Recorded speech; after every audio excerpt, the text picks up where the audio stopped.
Yes, and welcome. It's episode 60 of the Red Leaf Retrocast. I'm your host, JD, as usual. You can find this podcast at all your favorite podcasting outlets. Podchaser, Spotify, iTunes, you name it. Go leave me a review.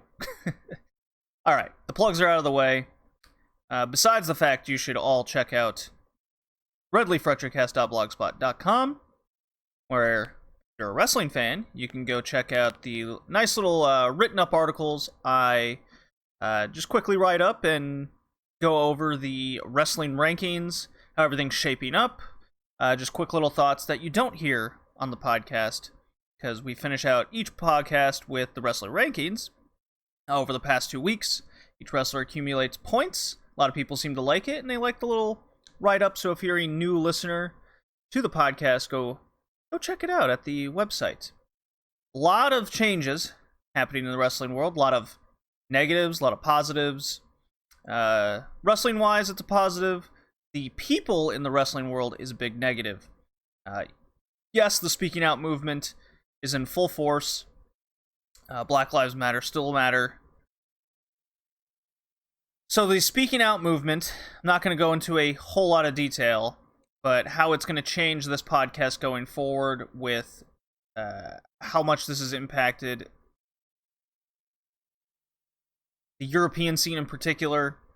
WXW, one of my favorite promotions over the last few years, they've just been gutted. They're doing internal investigations. They're taking a lot of things seriously.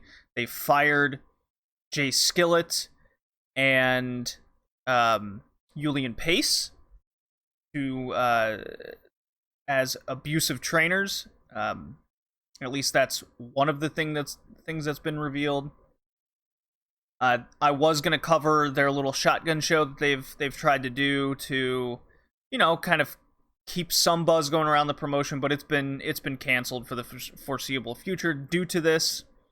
And I just don't see WXW recovering at all, really. There's a lot of bad allegations. They've dealt with abusive trainers. They've caught them in the past.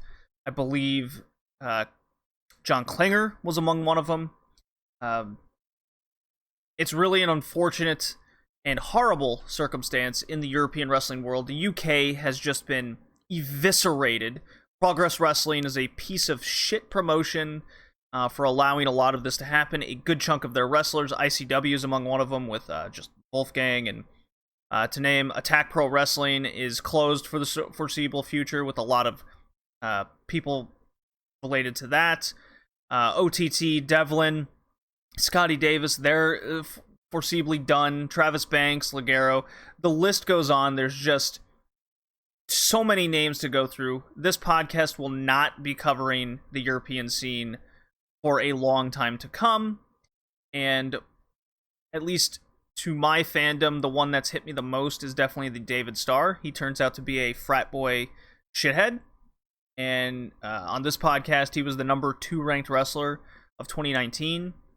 I've met him personally. I've talked to him personally. I've interviewed the guy, and it's something that I think a lot of wrestling fans just didn't see coming, but we would be naive into think that the entertainment industry as a whole doesn't have these things. And that's not to mention a lot of just interviews of the past are coming to light. It's a huge difference. So in light of that, or in reaction to it, no, WXW will not be covered. I might check out a main event every now and again. I'm still a big Bobby Guns fan. I love Absolute Andy and company. But it's torched to the ground. Burn it. Chikara is now closed due to Quackenbush's allegations. ECCW up in Canada, that's probably the biggest Northwestern Canadian promotion, or Western Canadian promotion out there. Their main dude stepped down from allegations. It's crazy. So yeah, WXW is done for the foreseeable future. But word gets around that a big main event happened and it was good, I'll check it out. I'll talk about it on the podcast. But other than covering the promotions in Europe going forward, it's definitely on hold. It's definitely on a word of mouth basis. There's a lot of me that just feels like I'm ashamed as a fan to have supported these things for so long. No, not everybody involved is of course bad. A lot of them are good, but they got a lot of goodwill to make up with me, and so with that, and the development of my fandom of DDT, I have revamped the little wrestling war for that. So DDT, since they've been doing TV shows, and they're going to continue doing it for the future, at least throughout the summer, and how often they put on shows and their overall presentation, I'm replacing WXW with DDT to go up against AEW. And I also feel that the way DDT presents itself is kind of as close to a TV style that you can get, to compare to AEW, to see how, and the styles aren't too much different. They have a good focus on comedy along with being serious, so that's how it's going to be called, the Ocean War going forward, and then that will leave off Dragon Gate and New Japan to continue the Puro War. So that does it for just the little intro here. This episode is titled Delivered to a Rainbow in Yokohama. This is episode 60. And I'm just going to jump right into one recommended match from Outside Promotion. And it kind of entails an entire show. I watched the SeaDlinnng show Delivered to You on June 13th. The show itself was quite good. I ended up watching the whole thing. I came for the main event. I stuck around and watched the rest of it. I was very pleasantly surprised. Hiroyo Matsumoto defeated Rookie and Hinori Hana. Makoto and Yu were in a tag team match. They defeated the Actress Girls team of Miyuki Takase and Misa Matsui. I believe Matsui is an Actress Girl. Takase was a real star, no shot coming from the Actress Girls champion here. Her selling, her fire, her charisma just pops off the screen. If you're not familiar with Miyuki Takase, she shows up in SeaDlinnng quite often. Of course, she's an Actress regular, being the champion and all. And I've seen her in Ice Ribbon pop up every now and again, along with Tai Honma, if you want to get real specific on name pronunciation. Yoshiko and Kao Kobayashi defeated and took on Max Voltage. That's the very charismatic duo of Ryo Mizunami and Aoki Itsuki. This match was very fun. I definitely liked it. That was followed by a 10-person battle royal that was also real goofy and real fun, won by Yoshiko, which I will get into in a little bit why that's important. But the main event is what I came for, and that's Asuka, all caps, taking on the champion Arisa Nakajima. Big title match went 18 minutes and 36 seconds, did not overstay its welcome. Asuka was just on another level for most of the match. She was on point. The mat work from Asuka continues to be her weakness, as I spoke about in the last episode from her Gato Move appearance, among one thing. But improvement is indeed being noticed. She even had some great heel work in the beginning of this match. Featured her pulling the hair on a camel clutch position, and she's just mocking the ref counts, going in between the hands, pulling the hair. Arisa, no surprising here, not shocking here, sold amazingly well, as fighting back from underneath as Asuka's friends stood outside. She's got her own little group here in SeaDlinnng. Arisa tried to keep it all in the ring, which I'm a big fan of. You know, I'm all for crowd brawling, maybe brawl outside every now and again, but it's got to fit your character. Like, if Yoshiko was gonna be in a match, yeah, brawl in the crowd, brawl outside, go among the bleachers kind of thing that fits the character. Asuka hasn't, I'm not too familiar with it yet, and being that it's a big title match, yes, keep it in the ring. I was very much for it. The one time they did go outside, Arisa went outside. She quickly clocked Asuka's little seconds there, and she immediately got back in the ring. And the big turnaround in the match was a huge missile dropkick from Arisa to the right leg of Asuka. This cued that wonderful limb work. You know me. You do the limb work, and their selling of the limb, you get big bonus points. And that's just the type of wrestling I love and grow accustomed to. So yes, it was worked in the match from that point forward. Asuka sold it more and more as it went on. And it worked into the finish, even though Asuka did manage to kick out of the leg clutch German, which I was very shocked to. Kind of elevated her in kicking out of that move. I thought Asuka had it with this amazing full-strength sit-out powerbomb, moonsault to follow combination, so just real close finishes. In the end, as Arisa went for a half Nelson suplex, but in the counter, Arisa does a quick 3-set counter situation, clutch roll-up for on Asuka for the ability to retain the title. Excellent match with an excellent finish. Unfortunately, what brings this match down was the total and complete lack of crowd reaction, being that there was no crowd. Yoshiko seems to be the next challenger as she came out post-match. Good show from SeaDlinnng here. And then for kicks, because of this, I got curious and went back and watched the January match from SeaDlinnng's 5th anniversary show, in which Arisa defended it against Yoshiko. And this is important considering Yoshiko seemingly is that next challenger. She won the Battle Royal, she came out, and I can honestly say this is a match definitely worth checking out from January. It's a surefire throwback Joshi-style match. 2 veteran women beating the hell out of each other, mostly Arisa doing the bullying and beating, which kind of shocked me considering the character of Yoshiko. Most of the match was Yoshiko fighting from underneath, lots of chippy boot scrapes, and chippy hair pulling, getting the rivalry over that these two just want to beat each other up. It's very much straightforward in what they were going for here.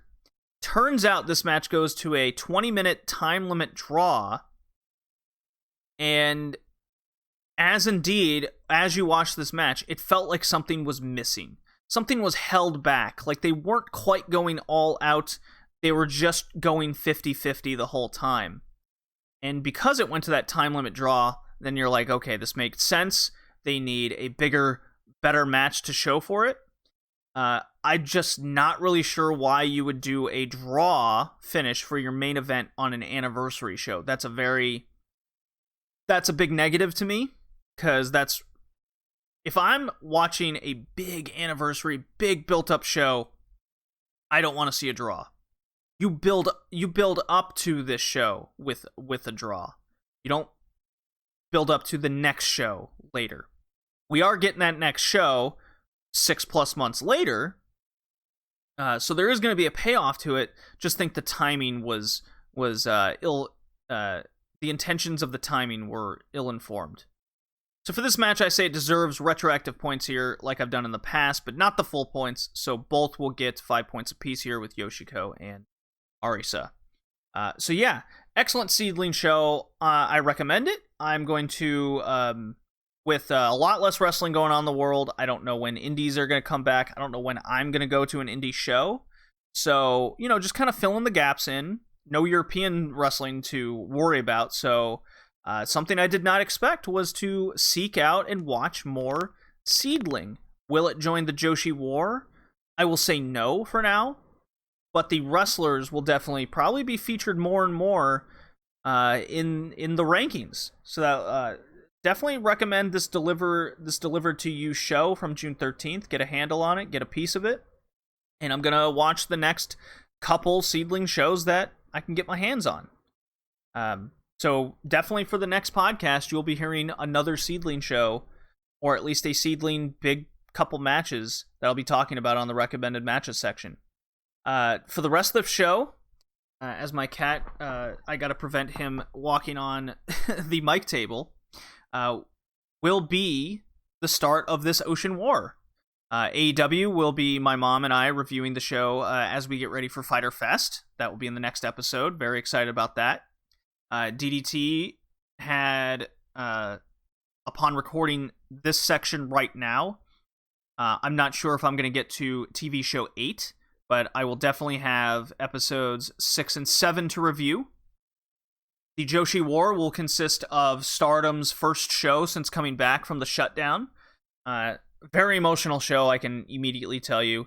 And then Ice Ribbon had their big Yokohama show with the big main event of Mayuki defending against Suzu Suzuki, followed by their little Shinkiba house show 1048 there.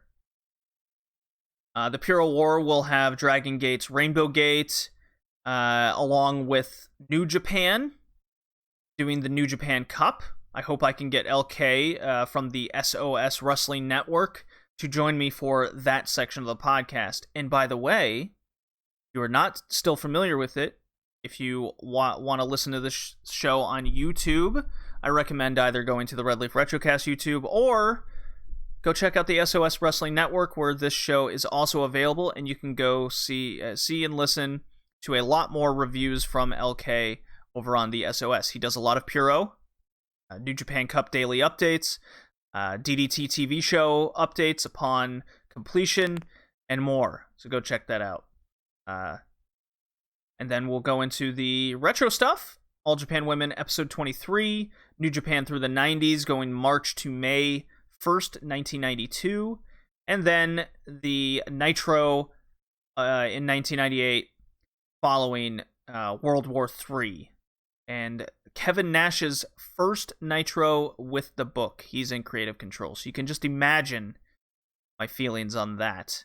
So yeah, go check. I hope you enjoy the rest of the episode. Gonna pass this over as we get to the rest of us. I hope you guys enjoy.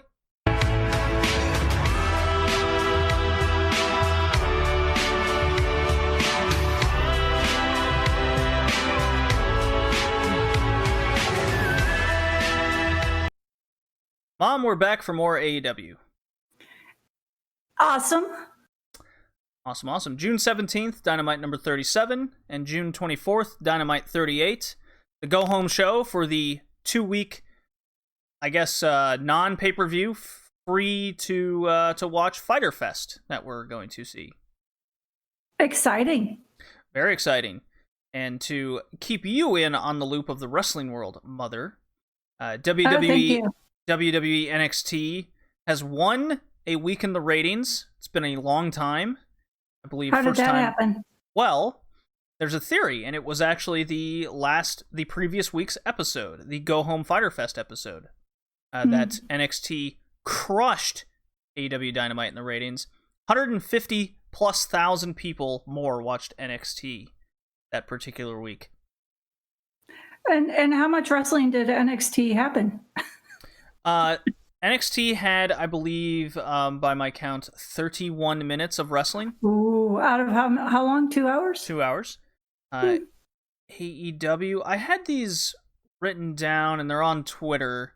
I think AEW had 47 or something along those lines. Wow. But they increased. How? No. Well, no. That's much less than the previous weeks for AEW. What's consistent, though, is, and I spoke about this in the past.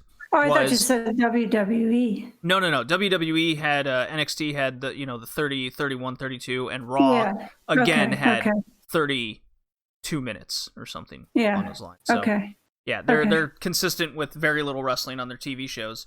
But with AEW, why it was less than, that 52-minute plus average is very consistent with how they do Dynamite episodes before their big either pay-per-view events or big TV specials. They don't have the main event. They have a main event match. They have a big go-home segment. In this case was the Orange Cassidy Chris Jericho segment. It was not a match, so they stuck in line with what they do. So that is their MO.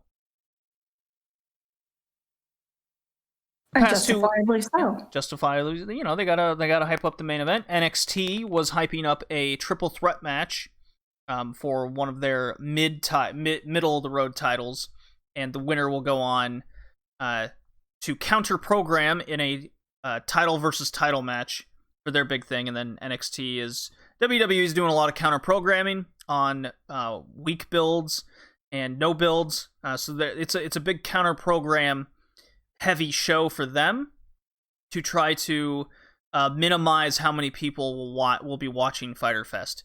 So I do have my theory on why AEW Dynamite had such a drop in viewership for the June 24th episode, and we'll get into that in a little bit once we kind of talk about the show and what we think is going to happen at Fyter Fest. What are our predictions?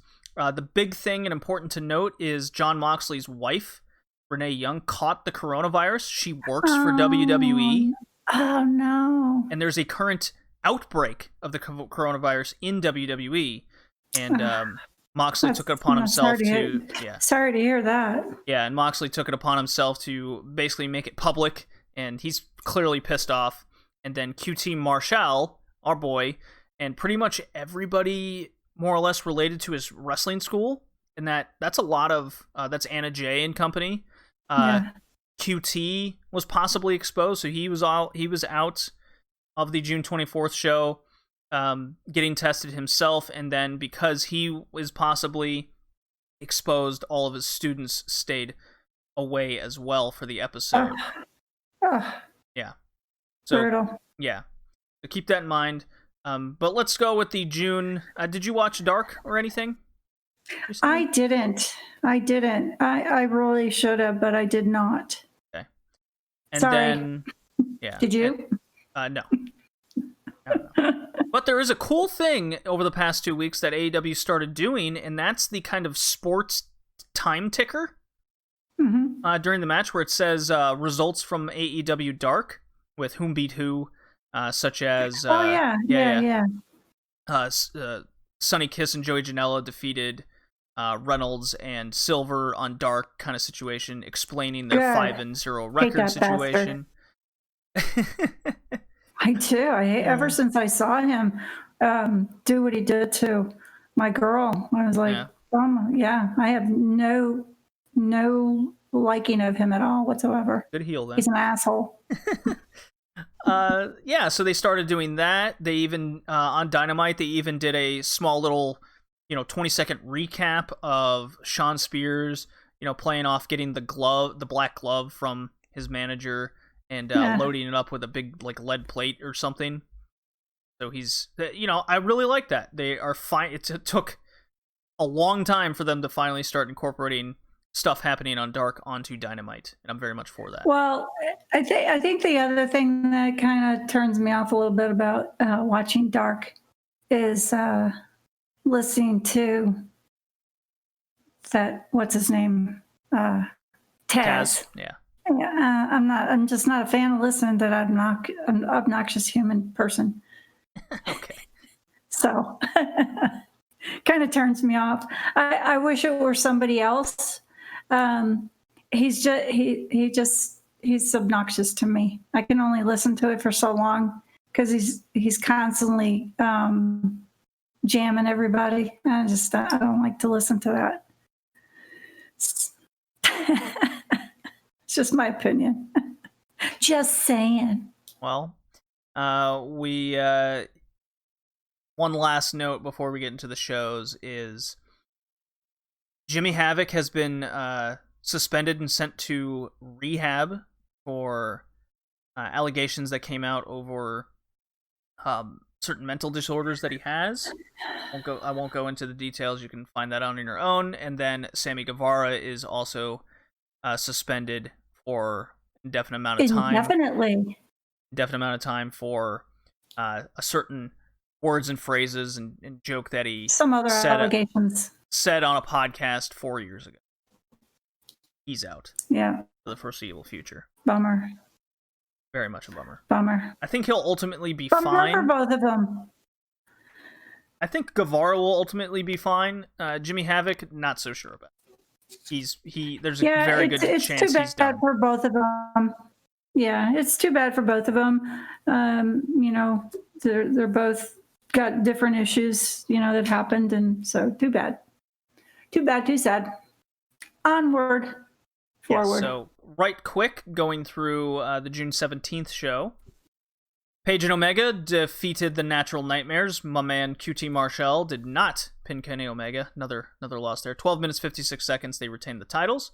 They go on to Fyter Fest to defend their titles. Abaddon defeats Anna Jay. I do want to talk about that in particular in a second here. MJF defeats Billy Gunn. 10-minute match. Cody defeats Ricky Starks from NWA. Formerly of NWA now. He's a bishop. Him and Abaddon were officially signed by AW, as Cody defended the TNT title successfully against him in a banger of a match. I really enjoyed that one. The Young Bucks defeated the Superbad Squad, Havoc and Sabian. That caused... Good thing. Good thing too, yeah, right?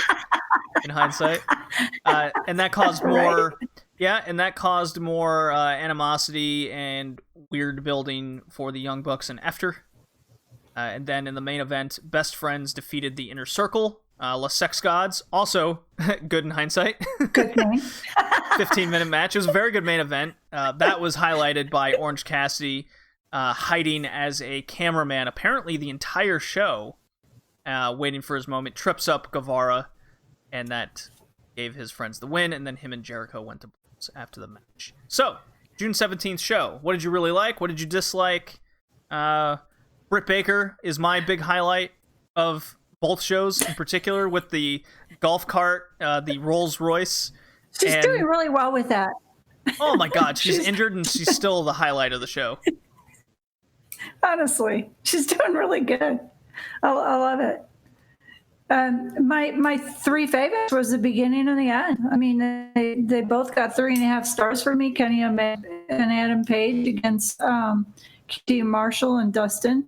Lots of action on that first one. I love it that AEW, starts out with a lot going on and then ends it with a lot going on and a lot of fun and a lot of action and great beginning, great ending. They both got 3.5 stars for me. I agree. I feel like this should have been switched. AEW has. I think we feel that way with a lot of how it goes, but I'm just really grateful that they didn't end it with Cody like they had been doing. Yeah, that was a very good total dud. Yeah, that was a very good change of pace. Cody at the 9 o'clock hour. Yeah. I do like him at the top of the hour. That's nice. Maybe even start off the show with Cody. That would be better. But AEW seems to be very set on having a hot tag team match to start off the show. Now they didn't do that on the June 24th show, which I was like, wow, color me surprised that they didn't do that for once. Well, which after all that was going on, understandable, I suppose, with the people that came down with the virus and things going on in just a 1 week time, So, I suppose, but I really want them to start putting that tag title in the main event. They really I think that the Best Friends Inner Circle match starting off the show would have been, and that brawl would have kept viewers better. That's just a theory I have. And then you built up to your title match at the top of to finish off the show. They're very set on the tag titles being the forefront first thing you see. And maybe they're right. Maybe they have the metrics that can tell me differently. Probably. So, the Abaddon Anna Jay match was a huge big plus for me personally. They did the big vignette over Anna Jay. I want to be the star of the show. I got to figure out who I am. I got to get better. So they did this big build up to her, and then Abaddon comes out and kicks the shit out of her in a minute. Right, it was a pretty fast match, and oh my God, she looks like a scary movie come to life. Yeah, it's great. It's like a blast from the past. Yeah, it was great. Pretty crazy. Yeah, it put her over. I'm not familiar with her. Where is she from? She's brand new. Oh, Alan's brand new. Yeah.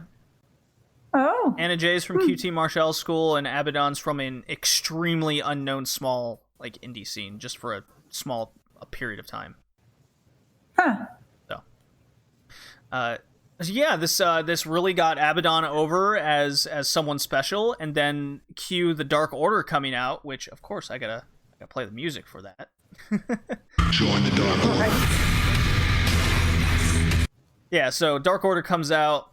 Brody Lee hands Colt Cabana, your man, boom boom, a match contract that we later find out. Doom doom.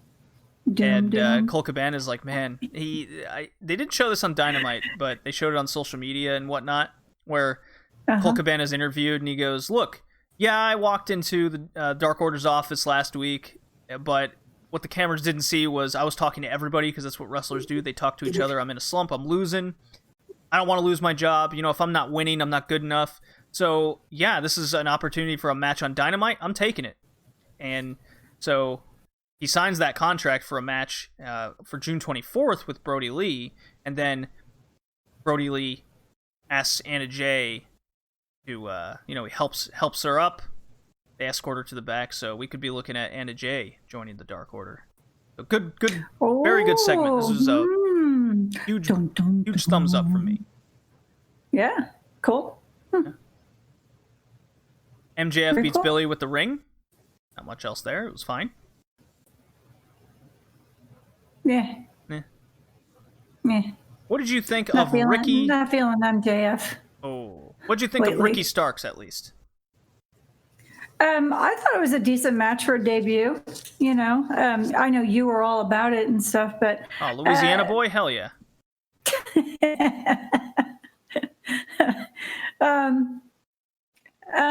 You know, it didn't do that much for me. I'm Why sure not? you Because know, it's Cody. I don't know. Probably. Probably. Did you know you can buy henna tattoos of Cody's neck tattoo? Oh God, really? I can buy a henna? You can buy a henna tattoo and throw it on your neck, Mom. Wear it to work. Oh, I don't go to work. My my work is home. Yeah. Oh God. Well, if they did the bubblegum size, you know, I could do that. Okay. Get the tattoo wet, you know, whatever. It will last for, you know, till I sweat. Sure. Seriously? Oh God. No, I'd actually put it on my face. Forget the neck. Just go for the face, to cheek. Very Tyson-esque of you. Yeah. Oh, that would be cool. Yeah. Just do my whole eye. I have a theory. Mike Tyson's going to interfere and punch out Jericho and give and that gives Orange Cassidy the win. Ooh. Is he supposed to be in attendance? No. I didn't hear anything about. Oh, okay. I didn't hear because I didn't hear anything that he was going to be there. So, interesting theory. So negative I thought the Young Bucks Super Bad Squad match went too long. I kind of got out of it a bit after the 10-minute mark. I kind of lost interest with a lot of the nonsense that was going on. But the Best Friends Inner Circle match, that went 15 and a half minutes, and I was way into that one. That was very exciting to watch. Jericho and Guevara are an excellent, fun team to watch, and then the Best Friends are low-key one of the best things on Dynamite every week. That whole group, Taylor, Trent, Orange Cassidy, they are a winning trio. I love them. Yep. They're great wrestlers. They each have their own unique, quirky personalities to them all. They're very weird. I love it. This was a good match. Well, one thing I found kind of interesting was that, you know, going back to the Super Bad Squad that's been dismantled, and the Young Bucks, that Sabian was bleeding from the ear, and then last week we had the same thing happen to Orange Cassidy, bleeding from the ear. So we got double ear bleed. Same thing too, the right ear. Interesting. I just thought that was interesting. Happening there. Oh, no, I'm not doing anything. Okay. Is that better? Yeah, it fixed it. Cool. I was a little far away. Maybe Sorry. that's what it was. Having a hard time picking you up. So yeah, that was the June 17th show. I thought it was action-packed, fast-paced. A lot of good things on it. Fun. It built towards Fighter Fest in many ways. Yep. Yeah. And then June 24th, the Go Home show, the one where they lost to NXT by a lot. And I'm going to go through this card of what happened, who won, and you tell me if anything sticks out to you and if you have any theories on why AEW had their lowest audience on a Wednesday night they've ever had. Okay? Wow. Okay. Yeah, they only had like 600-something thousand. Wow. Wardlow defeats Luchasaurus, Lumberjack Mats, 9 minutes. Hikaru Shida defeats Red Velvet in 12 seconds, beats up Penelope Ford and Kip Sabian after the match in a brawl. I forgot to mention that after the Wardlow-Luchasaurus match, there was a big-time crowd brawl between the two groups and a bunch of wrestlers.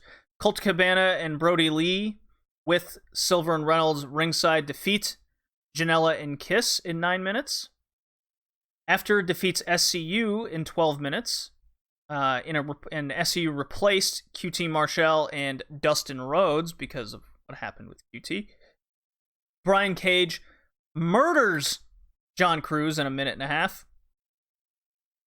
Matt Hardy defeats Santana in an 11-minute match as Santana replaced Sammy Guevara. And then the go-home segment of Jericho and Cassidy brawling throughout the arena.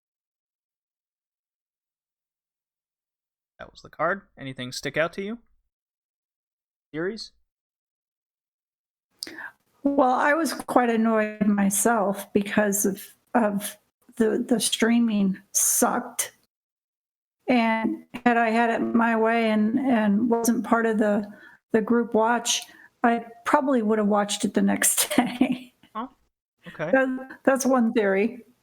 The other theory, I just think everything was off. It just felt off. Okay, how so? And I don't think that the things were meshing. It was lacking energy. Okay. Lacking total. A lot of energy. A lot of energy was fading. The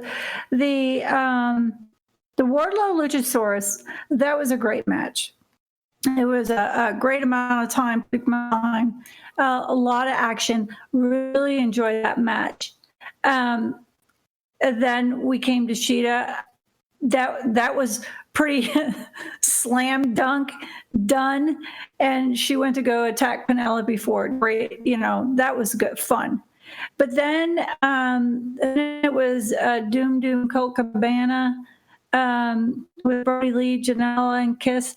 I'm not feeling that one at all. I didn't have anything about it. I know that all thought it was a good match. I didn't like it. I just didn't care for the match. And things I just think started just going downhill after Shida and Penelope, or Shida and Red Velvet. Sorry.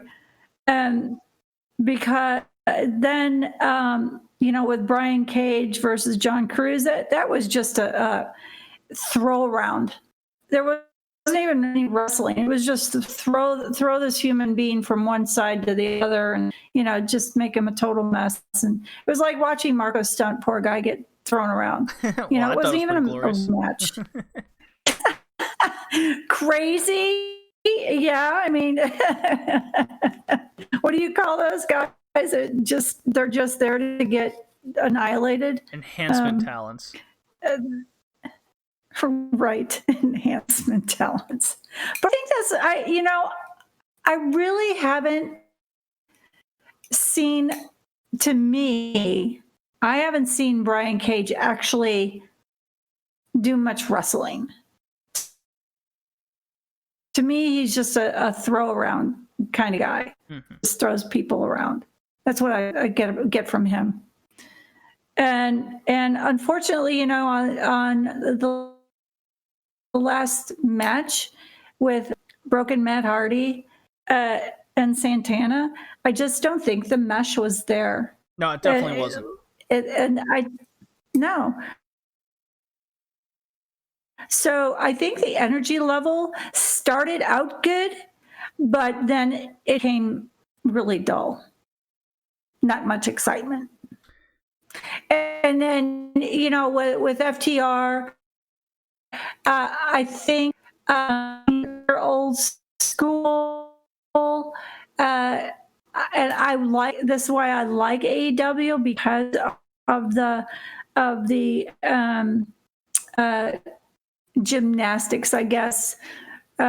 There's what did you say that I liked? I like the action, that the energy that the people bring to the wrestling ring today. And FTR, I think for me to like them more, they would have to do more than just old school wrestling. Mm-hmm. We've come a long way. And I think AEW's dynamics regarding that has promoted that. And FTR is really kind of quiet in that regard. So all in all, I feel that the energy level after Shida, after that, it just started going downhill from the Doom Colt Cabana thing. That's my theory, my thoughts. What do you think? Why do you think it was lost in translation? Well, I believe, now I haven't seen how like the Nielsen rating quarter hours work, but my theory is once the Colt Cabana match was over with, and Brody Lee, maybe even halfway through that, because of how not ring ready Sonny Kiss is, and how unknown the person is, people started turning off. And as the show went on, more people started turning off, because if you've noticed, not one person from the Elite was on the show. No Kenny Omega, no Young Bucks, no Paige, not even really the people they were feuding with. No Best Friends. There was some vignettes, there was some videos. I loved the Omega Page versus Best Friends video package that they did, where they are Page is drinking, and he's got his whole, and the Best Friends are doing their shtick where they go, yeah, we've been through some tough times. Oh yeah, like what? We hug because it makes us stronger, kind of situation. I love that, but they weren't wrestling. No Moxley was on the show. He wasn't wrestling because, well, his circumstances. Jericho and Cassidy weren't wrestling, despite having a pretty fun segment at the end.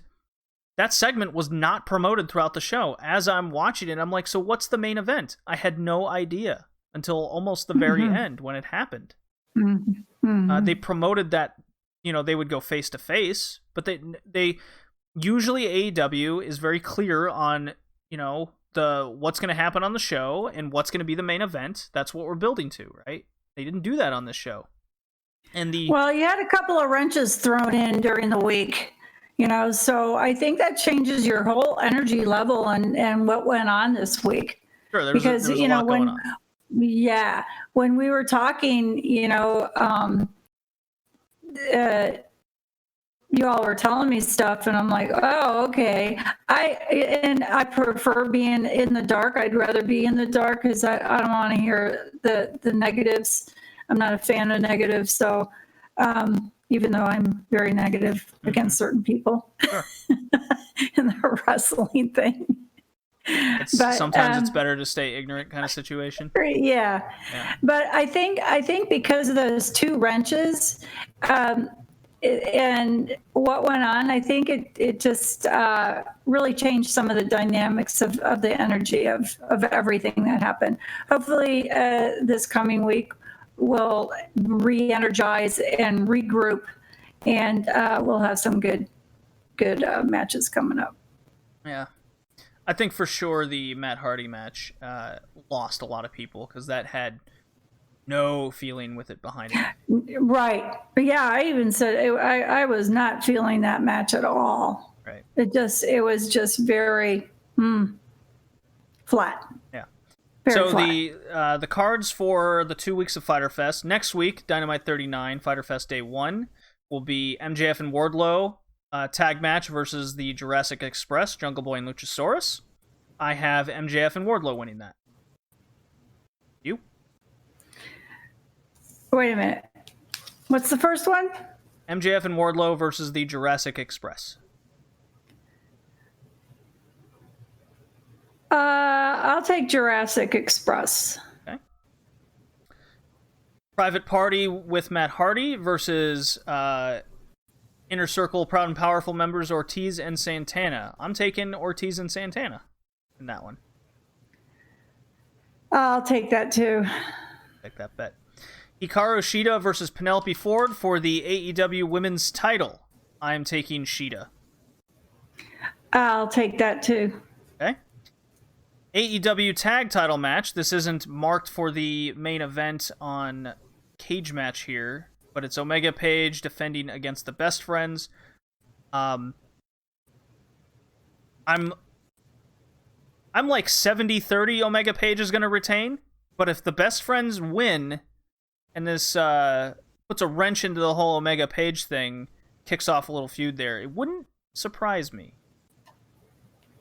But I'm still taking Omega Page for now. Me too. Okay. And then Cody defends the TNT title against Jake Hager. I'm unfortunately taking Mr. Neck Tattoo.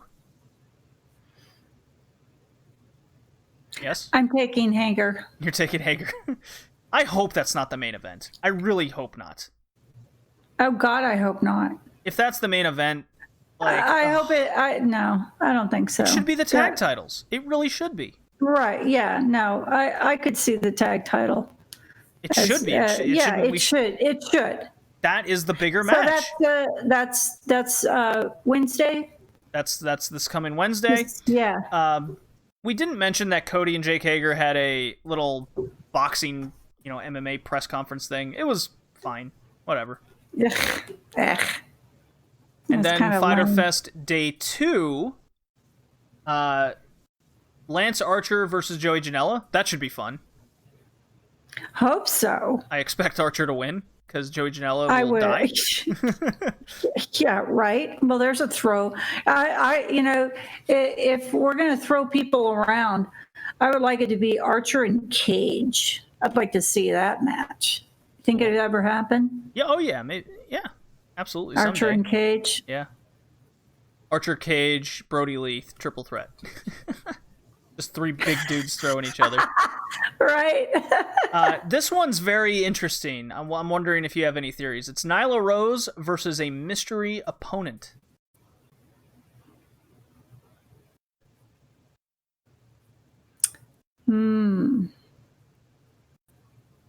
Mystery opponent. So this could be a new signing. Britt Baker? No, she's injured. She was going to be coming back at Fyter Fest.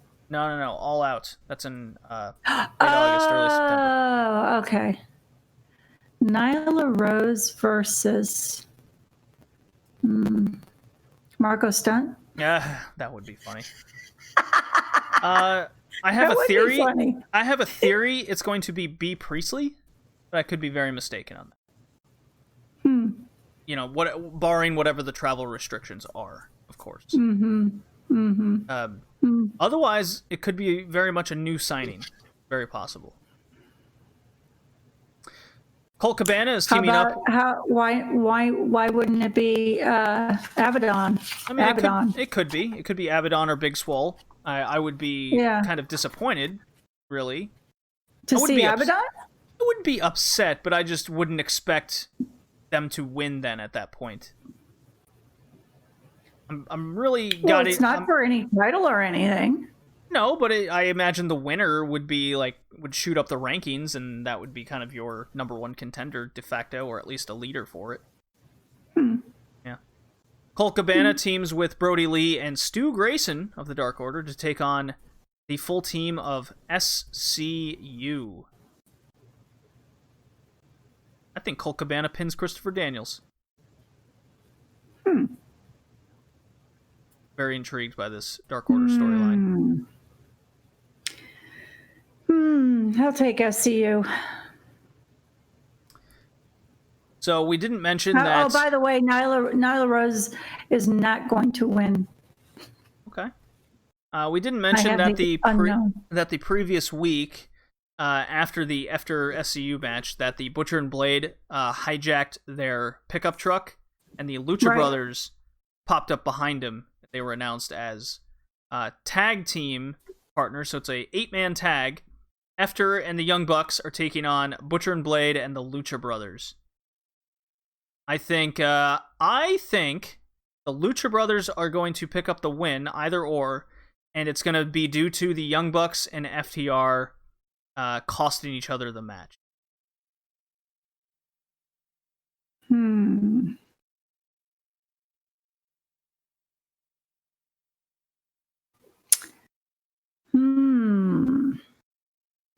Well, I'm going to go with FTR and Young Bucks. Okay. Jericho against Orange Cassidy. This is where I have a theory that Mike Tyson is going to cost Jericho the match, and Orange Cassidy wins. Orange Cassidy will not be juiced. Good promo by Jericho, by the way, against Orange Cassidy. Everyone hated you. They hated your shit. Why'd you sign him? Oh, because everyone liked you. You proved them wrong. You know, it was a good promo. Loved it. Orange Cassidy does his fake kicks. I think Jericho's gonna win. I'll take Jericho. And then this is our big mystery at the point right now. It's Moxley against Cage. This is the only title defended on night 2 of Fyter Fest. I don't expect this match to happen. So what are they going to do with Cage? How are they going to get creative to make up the main event? What are they going to do? I could easily see them going the safe route and just have Cody defend it a second time on Fyter Fest. I don't think that's a very good idea. I think you should get more creative with that, but here we are. Because I don't think this is going to happen. Moxley Cage match. Well, how come there's so many in day 2 and we don't have 2, 6? It's 5 matches day 1, 6 matches day 2. Day 1, 6 matches day 2. Well, I think that if Moxley Cage don't show up, or I don't know, Cage, who would he go up against? Darby Allin, maybe? Part of the little storyline with Taz. Wardlow? No, Darby Allin. I could see them putting that on. Oh, because of his little connection with Taz and everything. That would make sense. Well, has he been cleared yet? I mean, come on. He could be cleared any day.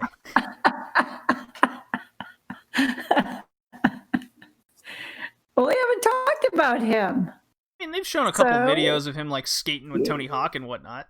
Right. Okay, that's a good guess, though. But I don't know if it's worthy for this big Fyter Fest show you're promoting. That's the issue. No. I could see them just switching Jericho Orange Cassidy as the main event match. Yeah. And then doing Cage Darby Allin before that or something. Well, and then it would be fine. Because there is no title match for day 2 then. Right? That's also why I'm kind of leaning towards another TNT title match. You just axe it all together. A number of things they can do. I hope they get a little bit more creative with what's going on. But ultimately, I think the go-home show, while it was fine, and it was all building up towards... it was all building up to the other matches on the cards. You know, Bucks and FTR are doing their thing. I'm not feeling the shtick of FTR and saying, like, we're a real tag team, we use the ropes and everything. I think that's too much a nail on the head. But I'm still invested as I look at some of the other things. You know, they were all not the main event storylines. You had Colt Cabana and the Dark Order stuff. You had the women's match. You had the MJF and Jungle Boy feud continuing on. You had SCU doing their thing. The Matt Hardy stuff. They were all not the main event matches. That also, I think, contributed to it all. But it's a building show nonetheless. Based on historical... Maybe it'll be Matt Hardy versus Cage. Possible. Ooh, that would be a good one. So, I definitely liked Dynamite number 37 more. That's the June 17th show than the 24th show. But the Lumberjack match was super fun. I really enjoyed that. And I love the after SCU match. That was hooray for tag team wrestling type stuff. Well, they have plenty of room to do it all. No interference. That was great. Wardlow chucking Marco Stunt like 10 feet in the air. Yeah. Off the stage. That was awesome. Luchasaurus did a freaking shooting star press onto a bunch of people. That was crazy. That was awesome. Wardlow doing a flip. It was crazy. It was nonsense. I still want to see somebody rip off that mask of Luchasaurus. Wardlow went for it. Red cheat. He needs to show Luchasaurus's face. Who's under that mask? It's too ugly. You can't bear to see it. Probably got scaled. Probably got scales underneath there. Yeah, it's like the Twilight Zone where the mask is taken over his face. Yeah. When you take the mask off, it's the reflection of his mask. It remains on his face. Ooh. So, all right, Mom. Maybe he really does have horns. Mom, what so do you got? What do I got? Got any 4-star matches? I don't have no. Well, 4-star or higher? The Wardlow Luchasaurus, that one got 3.5 for me. Because it started out with a bang for the 24th. Ended as a dud, but that's okay. I still like my Matt Hardy. But as far as my pick for the wrestler of the 2 weeks will be my man Paige. Paige, all right. Why him? Because he's my man. Okay. The third time he's won it for you this year.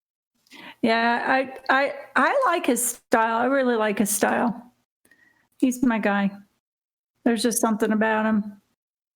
Rhinestone Cowboy. He is my Rhinestone Cowboy. Giddy up.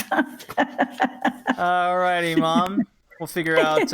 We'll see you in a couple weeks for the next Yeah, looking WrestleCast. forward to it. Yep. And that'll do it for us. Thanks for coming. All right. Get ready.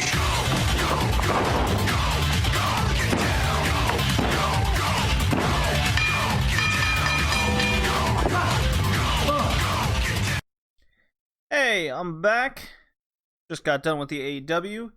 Hey, it's the first time we have moved DDT out of the Puro section into the Ocean War. I got 3 weeks to cover here from DDT Wrestling. If you would have told me at the beginning of 2020 that I would not be watching WXW anymore, I'd be watching DDT and loving it, I might have called you crazy. In fact, I probably would have called you crazy. Going from a promotion wasn't really a fan of, as I watch my cat just go to town on something he should not be biting. So yeah, back to DDT. The last 3 weeks of DDT TV, coming off of the Peter Pan show, have been phenomenal weekly wrestling. It is so much fun to watch. It's an easy story to tell, even if you don't speak Japanese. The undercard with the Antonio Honda stuff isn't for me. That's definitely not for me. I don't find his particular comedy funny, so I generally skip anything regarding Honda in the undercard. That's just me. But once it gets to even the hardcore matches, the tag wrestling, the trios titles, everything has purpose, and it's really shaping up into a direction that you can follow. And that's really good for me, who has just come into watching DDT on the regular, as opposed to just watching, say, the Peter Pan show every year, checking in on the KOD tournaments, watching whatever that massive show at the end of the last year was. I forget the name of it, but it was like 7 hours long. This was great. DDT TV show number 6 from June 13th. Just to recap a little bit, Iron Heavy Metal thing continue with the Dino and Honda. Juna Akiyama is looking for a trainee. Story continued on. I'll get into that story developing over the next 2 weeks to follow here. Chris Brooks took out Sasaki post-match to continue their Universal title feud. And then that gets us into kind of the crux of the show, where from this point forward on the June 13th show, this just knocked it out of the park for me. I was glued to, let's call it the television. I watch via my laptop hooked to my my flat screen here. I will be, oh my god, before the PS5 comes out, I'm getting a 4K TV. I'm very excited. not that this will be in 4K, but 4K's come in bigger television, so I'll be moving up in the world from my 32-inch to a bigger screen. But the right to challenge anytime, anywhere contract match here, it was Mao. He loses to Yuki Ueno, the current tag champion in DDT. It was a 7.5 minute match, and boy, you want to talk about guys doing flippy shit the match. Acrobatic spectacle, as one would expect from Mao, but I'm really relatively new to Yuki Ueno and what he's about. Like, I'm more or less familiar with Hiroshima, Mao, Endo, Takashita, that core group of DDT guys, right? Or at least at the top. So I was very much expecting going into this that Mao was going to win, and to see that what ended up happening was something that really drew me into really paying more attention to Ueno as a breakout competitor going forward in 2020, because I've seen him in the tag matches and I'm like, this guy's good. I like him. He tends to stand out. And what we got here was fine. It was just counter versus counter until one finally messes up, and the flip almost takes out the ref, which leads to Mao kind of getting off his game a little bit. Ueno gets the Dragon Rana pin on Mao out of seemingly nowhere, and Ueno continues to be that guy on the rise in DDT. And I swear he's just one of those guys that when you start paying attention to, you think they get better in every match. It's kind of like me in Ice Ribbon with Suzu Suzuki. You just notice something that they do a little better each time, right? So Ueno has that right to challenge contract at any time, anywhere. And the next match is T-Hawk and Endo defeating the all-out team of Akito and Takashita. Just over 18 minutes here. This was a very enjoyable TV-style main event. All Out works the knee of Endo, as did Tanaka in their title match from the previous weekend at Peter Pan. T-Hawk works as the enforcer type, chopping just the hell out of All Out. Always a guilty pleasure of mine. Cut to the end with the big All Out double team, and Lindemann gets involved after a ref bump. Of course, Lindemann pulled Takashita out of the ring in front of the ref prior to the no DQ. Got his attention at least, so take that for what you will. Lindemann Germans All Out right onto their heads. It looked devastating. I was very worried there. Inside Out giving Endo the lead role for the Spin Doctor finisher. Shooting Star to win. Very fun tag match. And then out of nowhere, Ueno jumps Endo, cashes in the little gauntlet post-match. Let's do it, boys. We got a title match. This is what makes must-see TV for a lot of things, is you set things up for something like this. And being that DDT isn't geared towards, say, a time stipulation on TNT, they can do this. So we got Endo versus Ueno, and usually when you get some matches like this, and you got Endo who had just gone 18 minutes, in a, let's call it a normal wrestling universe, it's like hit your finisher, maybe they'll kick out once, hit another move, and then you have a new champion. Or the champion will counter once, hit their move, and then they retain and just escape. A very short match. Not here.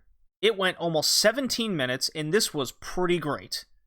It was so good that now I wish this was something built up for a challenge over time for a bigger show.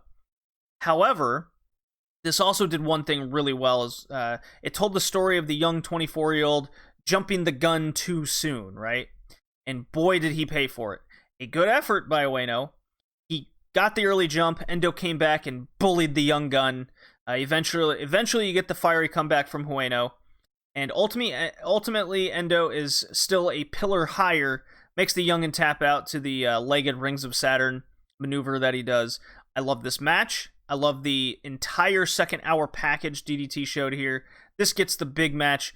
Big thumbs up from me.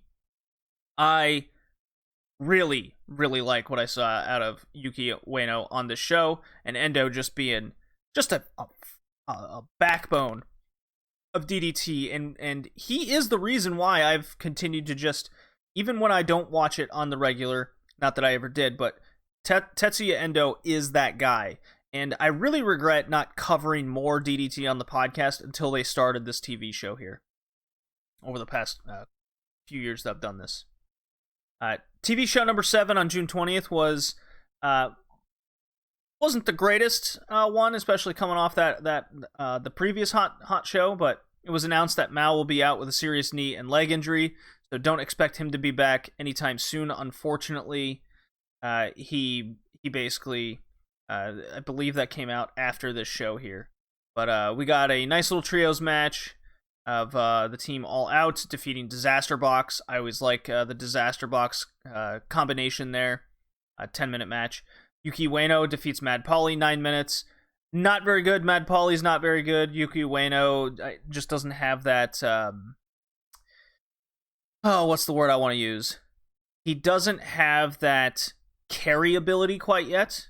Which is, when you start, you watch an Okada match with generally anybody, there's a certain minimum level it's going to reach, right? To keep you interested. Yuki Ueno is just not at that level yet. Jun Akiyama defeats Makoto Oishi, 10 minutes. Akiyama doing his I will beat the piss out of the young guys storyline still. Everyone kind of wanting to prove himself. And that...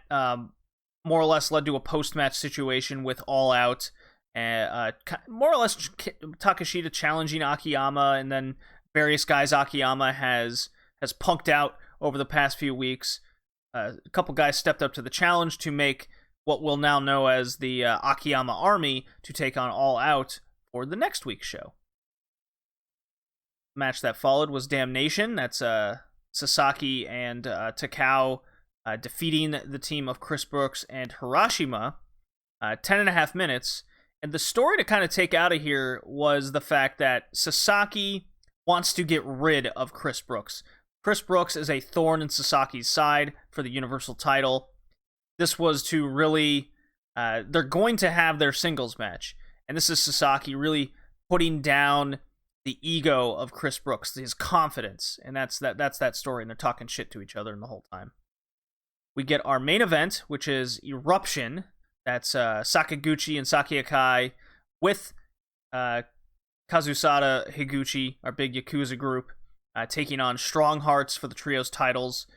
This was built off the story of basically Saki Akai and Lindemann have their shit talking to each other. They got their little bet going on. Saki Akai wants to prove she is not the weak link, or prove she can hold her own within her group, and Lindemann is the bully, and he's basically like, well, if you don't win, you're gonna have to lick my boots kind of situation. And it was built, and why this match was good and well worth recommending is because Saki Akai and Lindemann played such a heavy role for their teams in this match, and it led into the finish of Akai proving herself. It was 18 minutes. It didn't overstay its welcome. In a lot of ways, right now, DDT is doing the tag and trios matches better than Dragon Gate, which is usually one of the big strong points I push while watching Dragon Gate. This was great. She puts out the... she cuts a nice little babyface promo at the end. I'm sure if there was 1 million crowd people there, they would be chanting for her.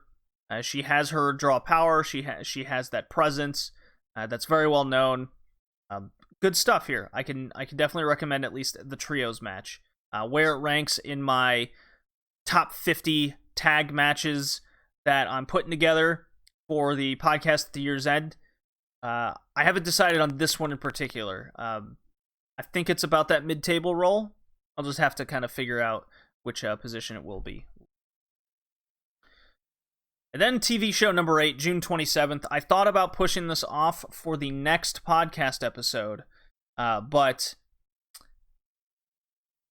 that would put me a little too far behind for pumping out the next episode. So here we go, June 27th, and dude, this was a 3-hour show. My God, guys, take this down a notch. This was way better when it was at the 2 hours, so that's just a nice little side note there. And for what's relevant and more interesting to me for the podcast, what I got to talk about, I'm going to just skip the undercard here. There was news broken prior to the show that Jun Akiyama is basically leaving All Japan for DDT, more or less permanently. They phrase it and word it as he's on a loan from All Japan, but if you read between the lines, you more or less know that Akiyama is he's out of his trainer role in All Japan. They're getting rid of him, and Akiyama and DDT have come to an agreement that DDT wants him, and here we are.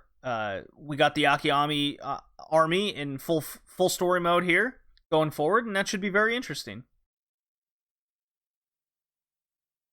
Eruption is back for a tag trios match, and they the short story is they defeat Antonio Honda's team with Yamato, Hiroshi Yamato, and Yukio Naya. Quick 7-minute match, nothing to write home about. Gets it puts over a win with the new trios champs. I'm so over and done with anything Honda does these days. But there is still a saving grace to Honda at times, and this was one of them. The bigger news was the post-match when Honda gets the mic, and he puts out a challenge for the trios titles, again, with 2 new partners. And he's just brought them here today. One of them, cue the music, it's Riho's music, and she comes out in a nice, cute little dress. Great to see her back in a ring. It's very nice. Been wondering where she's been this whole time. And then Riho says she's got a partner, and it's going to be the one that made her the wrestler she is today in Hiroshima. Forgive my cat walking over the mic table. So well indeed. Yes, Rio's back in the ring, and this will be a match at DDT's July 23rd Korakuen show. So, hey, we got our first match for the big Korakuen show. Yes, the fans are back, and we're here. It's a very exciting time. Another trios match. This was very trios heavy, or tag heavy on this show. Takeshita, Katsumata, and Yuki Ino defeat Okatani, Jun Akiyama, and Oishi, the Akiyama army. Just under 12 minutes. Fast-paced, fun action-filled trios match. First half was actually isolating Akiyama, of all people, and then they put the boots to the rest. All out, just did the mob mentality. Simple enough, it was very effective. I liked it, and then they said some things post-match. There was a big kind of conference, and words spoken by Akiyama, what he had to say, so this will not be the last we see of the Akiyama army and All Out going forward. Could they be building up to a Takeshita Akiyama singles match at Korakuen Hall? That is very possible. Or a tag match of Takeshita and somebody versus Akiyama and his quote-unquote pupil of DDT. There's a number of ways they can go about doing that. DDT announced the King DDT tournament for August and the 4 blocks A through D. I won't go through the participants. It's basically the DDT roster. Glad it's announced, and it will be my first DDT tournament for King DDT. I usually just kind of watch the semifinals or the finals just by itself, kind of like what I do with the Champion Carnival. This time I hope to plan on watching the whole thing. So, in our main event, it is Nautilus, Yoshimura and Ueno against Damnation, Shimatani, and Endo. This is built off of Endo defeating Ueno in that singles match. And if there's more story to it, feel free to correct me. But, again, DDT just has this number with the number 18. You guys are going to go 18 and a half minutes. And you just put the match together for that time frame. This was excellent. I say this was even better than the Eruption Trios title match against Damn Hearts. Endo and Ueno absolutely killed it again. The back and forth made a great competitive match, and I really wanted to see how this was going to play off of that Week 6 singles match that Endo and Ueno had. Basically, the big emphasis here was how the tag partners were going to play a role, and boy, did Yoshimura come through in a big way. Just as Endo looked to get the upper hand on Ueno, freaking thick boy Yoshimura pulls off a thunderous Chosu-like clothesline to rip Endo's head in half. It was devastating looking, and that was the big turning point to finish it off. Endo does kick out of the double team move, but then it built for Ueno to finish him off with his flipping STO to pin the champion. Post-match, we get the Korakuen announcement of Ueno versus Endo for the title. Part 2, fuck yes, take my money. I wanted more after that Week 6 showing. I said, man, I wanted this to be a build for a bigger show. Check and double check. Getting all that. That is great. Also to note that this tag team Nautilus is no joke. I have yet to see a bad match from them, and they have been must-see from DDT. Between them and then the various teams in AEW, Best Friends, Omega Page, Le Sex Gods, they're all in the running for Tag Team of the Year at this halfway point. And I say you could throw in Sekimoto and Kohei Sato in the mix as well, because of their just top-notch tag matches they've had in 2020 over in Big Japan there. So, fantastic stuff from DDT. And we get that wasn't the main event. I had already forgotten at that point, but we had Chris Brooks and Daisuke Sasaki for the Universal title. This was fine. I mean, it's been building for months now of Brooks chasing after the Universal title that Sasaki has, and Sasaki keeps ducking him. Various hardcore matches. It went 24 minutes. The first, I want to say 3/4 of it didn't feel like much. It just kind of felt like they were going through the motions. I'm not the biggest Daisuke Sasaki fan, but he seems to always be on that show. The big moment here was Chris Brooks slingshot cutters the ref by accident when Sasaki pushes him into the line of fire.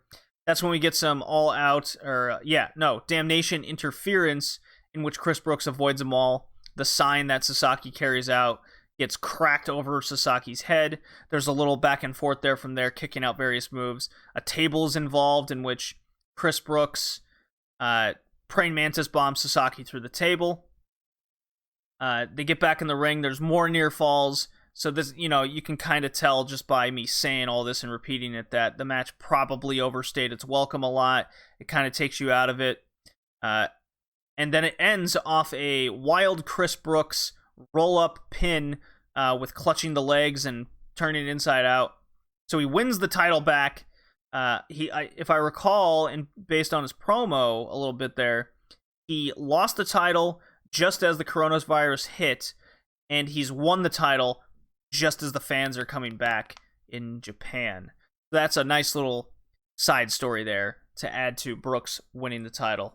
There was a little post-match thing, I guess, where they're building up for TV show 9, where Brooks is against a horny Ronald McDonald character. Yes, I said that right. You didn't mishear. It is DDT at the end of the day. Very odd stuff to finish the show, but a nice little message nonetheless. And Chris Brooks, hey, he's been a good Gaijin player for DDT in 2020. And that does it for DDT. I really enjoyed all 3 shows. The Yuki Ueno and the Endo stuff was the primetime must-see TV. And because of this, and how glued to it all I was, and the better performers, I think in this case, gives DDT the first win over AEW. So in the war, this will include that USA-Europe war, DDT gets that first win. And that brings the total count on that 9 AEW to DDT 4, because the Puro stuff is going to cross over there for DDT. So, the next one is Fyter Fest for AEW, and then the one after that is the Korakuen show. So I could easily see DDT and AEW given, splitting it back-to-back week or back-to-back podcast there. With that, I will move on to the Joshi section.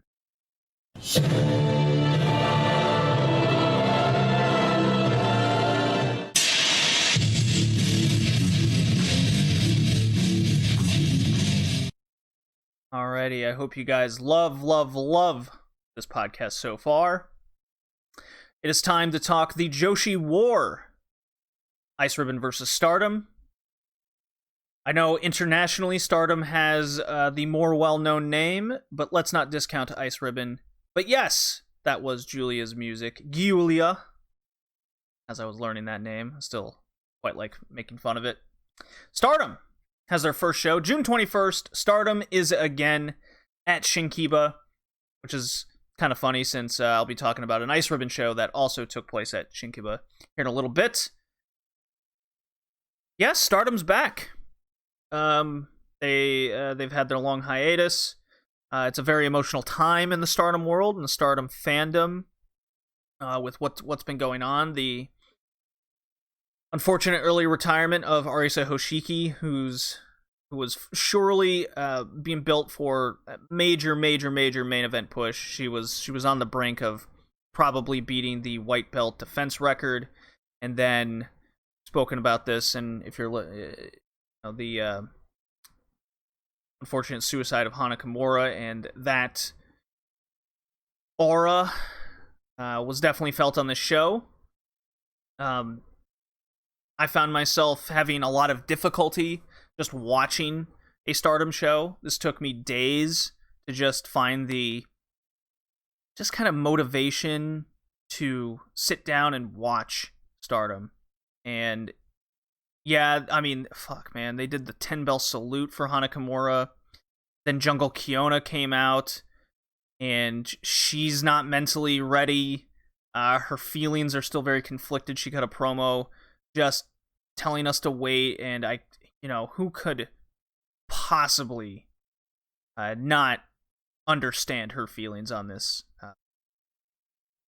So we start this show with Rina her whole character is the Hana Kimura cosplay. She looked up to Hana Kimura, and her being there, doing her mannerisms, winning the match against Hina Natsusumire with the hydrangea submission in 8:55. Like, man, I just had such a hard time just concentrating on this. Natsusumire being a model performer, just trying to get me to be entertained and have fun watching Stardom. My God, I applaud her for what she was able to do to start the show and try and get the fans behind her and just take your mind off it and get back into that watch Stardom mentality. This was followed by Death Yama-san taking on blonde hair, New Gear Saki Kashima. 5-minute match. Death Yama-san, absolutely hysterical. So yes, kudos to Stardom knowing that, yes, try to bring smiles to our faces. I totally understand that, and Death, Yamasan, and the Saki Kashima combination here brought a smile to my face. Death trying to do her death Yama death, and Saki taking her from ringside to ringside and stopping her from doing it each time to the crowd. Then the ref gets involved and she boots the ref out of the way. Great. It was comedic timing to a T. Great stuff, and Death got the win. This was followed by my God, this was horrible. Konami defeats Natsuko Tora by disqualification. Now, before the show, they did pre-match team promos because the whole show was built off of not even the wrestlers know they're going to go out there and have a match, or whom they're against. So we're supposed to believe that everything was on the fly, right? So Konami's with the fellow TCS members, not Jungle is there. So Konami cuts this promo with Rina and Death there, and they got the TCS flag there. I didn't even mention that Rina came out to Hanakamura's music, which, you know what, I should just play that right now, just in remembrance, because it's just on my mind. You blocked me on Facebook, and now you're going to die.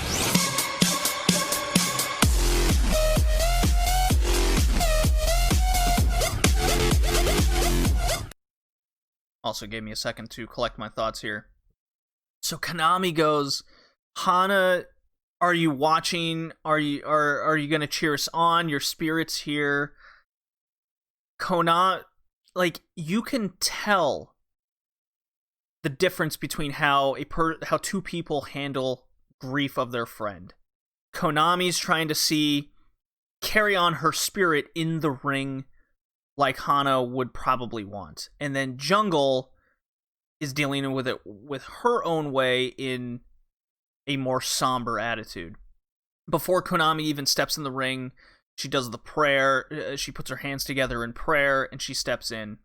And now, as a match itself, this was total tone deaf and a sense of Natsuko Tora not knowing how to do a heel character. So I'm just going to skip to how this went down. Natsuko Tora has this chain now, and she's supposed to be a heel, but she doesn't know how to be a heel. Konami was doing her best to do her thing, but they just didn't gel and they didn't click.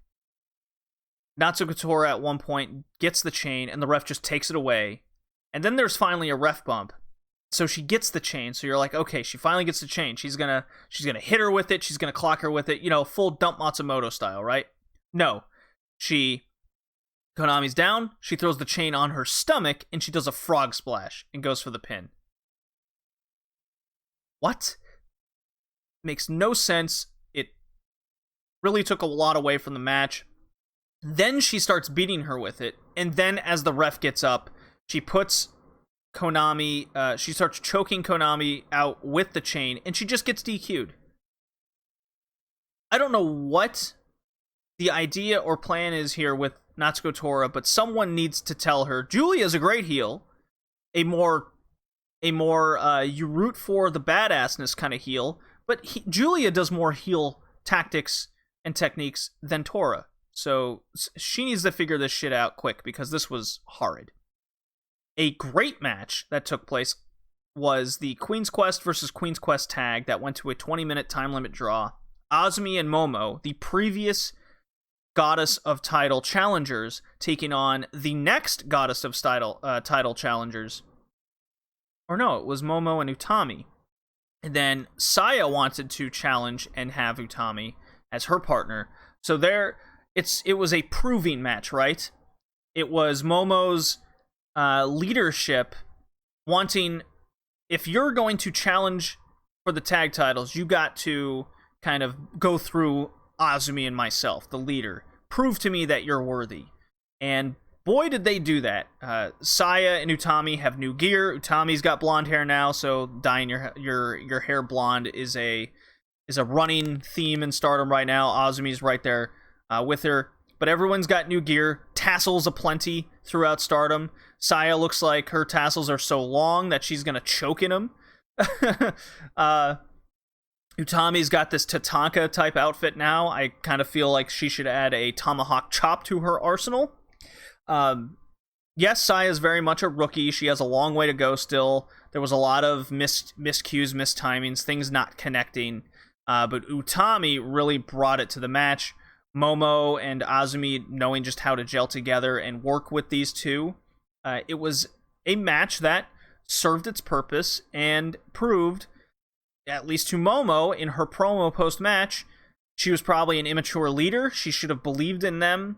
And hey, you proved me, the leader, wrong. Hey, that's great leadership, a good leadership promo. We're moving on, right? So good stuff there. Big thumbs up. And then our main event was an 8-man tag match. Donald Del Mundo with new member Himika. Jumbo Princess Himika is what they're calling her. Taking on the team of stars of Mayu, Saya Ida, Starlight Kid, and Tam Nakano. 23 minutes, 28 seconds. Went a little long, I will admit, but it didn't detract totally. The key points here is definitely, at least I think, the tandem one-on-one between Julia against Tam Nakano, in which we saw Julia do the hesitation run-up boots in the rope that Hanakamura would do, and she's got to keep this move. Julia already had the running, she does a lot of running boots, and, you know, her being Hanakamura's last rival, this works perfectly for her character. It works perfectly for kind of keeping on the spirit of Hanakamura. Yes, I love this, and then Tam Nakano trying to pull out the top rope roundhouse kick, as you would call it, but it looks absolutely atrocious. She just kind of leaps off awkwardly and lands on her knees. That just looks like she's gonna break a leg. So she's trying to keep on Arisa's spirit in her own way. But just going on with that, Tam versus Julia was the major highlight of the show for me. They look like they wanted to beat the hell out of each other. They want to be the next white belt champion, and I totally see at a big show down the line that it's going to be Julia versus Tam for the vacant white title. I definitely see that. Or Julia cashes in for a big red belt title shot, and then there's a different sort of white belt match made, in which I could see Julia losing to Mayu Iwatani. So there's a lot of good possibilities here that they can go in any direction for Stardom. So a very emotional show, a very simplistic show. They definitely got me with the comedy and then took it serious in the back end. House show type, but a very successful one to say the least. But how did that match up to what Ice Ribbon was putting out lately? As I play the drop and we move along here to what's next. Where are you? Uh-oh. Where am I a drop? Oh my. What a disaster. There it is.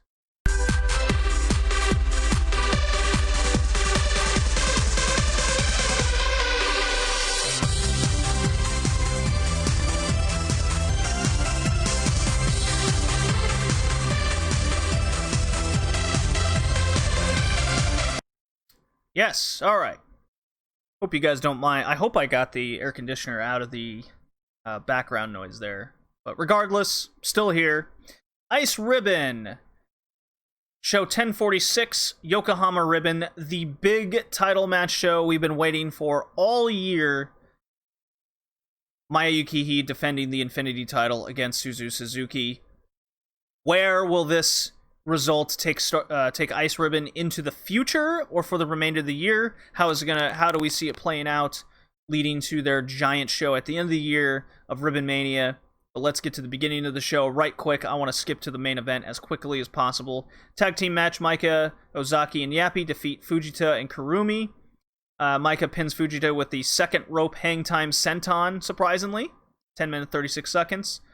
Yeah, fine. It looks like they're trying to get some animosity here between Akane and Haragi going forward. Perhaps another singles match between those two.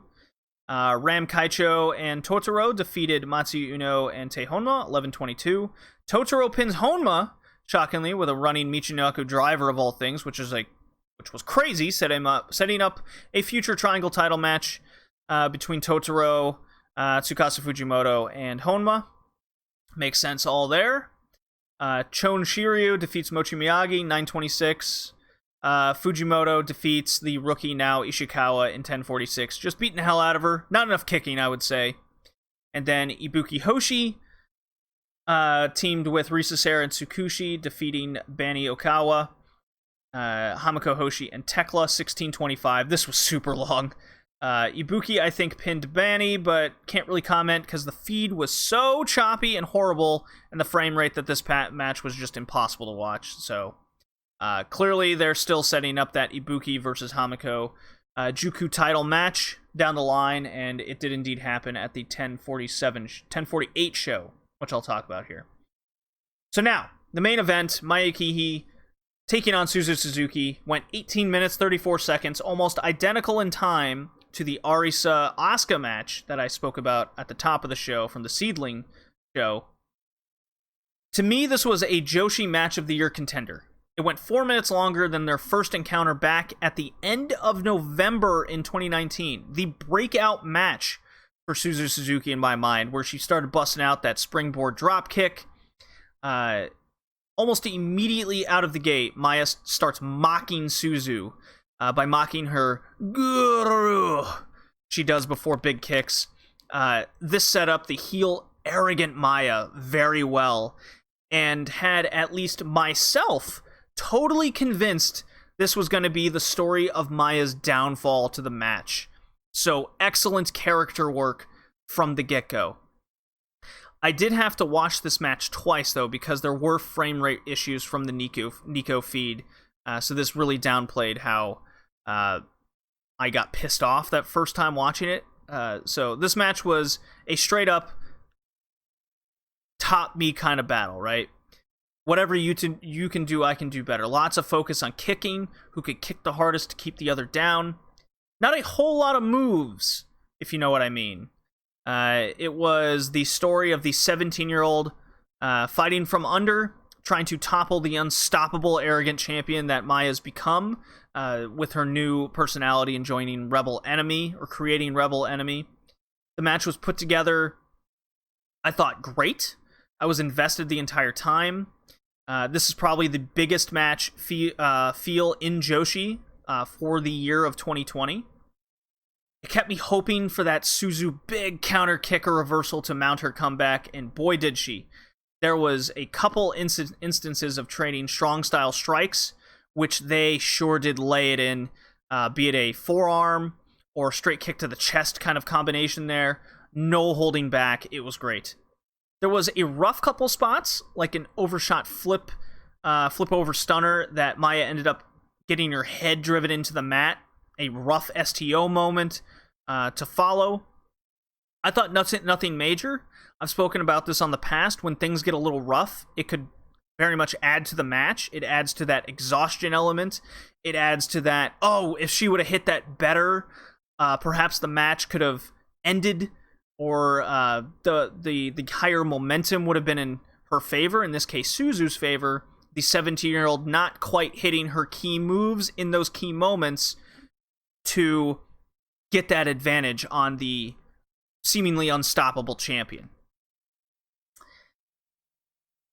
So yeah, nothing major though. Now, where the match unfortunately to me falls a bit is the finish. Unlike the Kurumi match where it was all set up, right, with the leg work, counters, this one ends with Maya countering into her kick, which she does. You know, that one counter, she gets that big smirk on her face. I got you, motherfucker. You're done. And sure enough, 17-year-old Suzu fell into that same trap as many before her have fallen. Right? So, counter kick finishes Suzu off with the Tiger Driver, and we're done. They went home. Very anticlimactic, really. I thought they could have built this up into a much better finish. Maybe Suzu kicks out of a Tiger Driver, and then that leads into Maya needing to hit the step up knee, and then she pins her. You know, do one more move. Don't hit. No reason to hit the flipping senton, but do maybe another Tiger Driver, and that would do it. It did, you know, there were some near falls before that, though, that got the crowd to gasp and clap sometimes. But mostly this crowd seemed to not know who to root for, nor to react to. So just not a lot of crowd reaction in this match throughout. And so maybe this was all anticipated with just not running shows, not knowing how much Suzu would have the crowd behind her. Maybe the crowd just didn't know to cheer or boo Maya with her long title reign. So with that in mind, and with the prediction of where Ice Ribbon should have gone with this result, and Maya beating Suzu Suzuki, I think, and I was torn on this for a while, that I think this was the right decision. My initial thought was, why would you beat Suzu? And with Maya's title reign, and seemingly has gone through the whole roster to this point, now that fans have come back, this is now your opportunity to, now Suzu has this big build that she can do with fans. And the more you get the fans behind her, the more that it will build up who she is and her importance to the promotion and her star power. So now, with Maya having lost to Hamako Hoshi, that's your next challenger. As weird as it is to say that, it does make sense in a weird way. Hamako is the veteran. She is a former champion, like it or not. She is the last one to beat Maya in one-on-one competition. First time in a while. She is goofy. She is a crowd favorite. It's a safe story to tell there. A safe match. Maya can have a good match with Hamako, as we've seen. Do it again in fans. Okay. Suzu sophomore year chase is a good story to tell. Have her big moment at year's end at Ribbon Mania. Or what you can do is have another challenge in Osaka, which seems more likely at this point. And my thoughts are really leaning towards a bigger Sakushi redemption story, with her taking the title at Osaka Ribbon. And that gets her redemption story done and over with. A big win, main event. She is a big star of Ice Ribbon. And then she could hold it for the remainder of the year and lose it to Suzu at Ribbon Mania. I think this is the best way to go.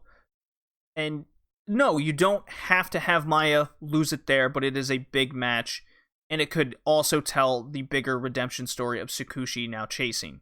So either way, it ends with the same of Suzu title reign beginning at Ribbon Mania at year's end.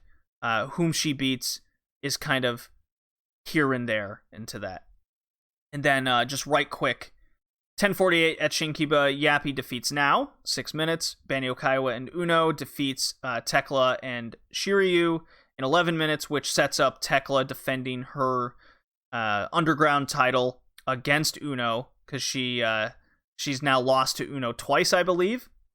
Risa Sera and Suzu Suzuki is a great tag team. I love them. They defeated Ozaki, and Sakushi in a 16-minute match.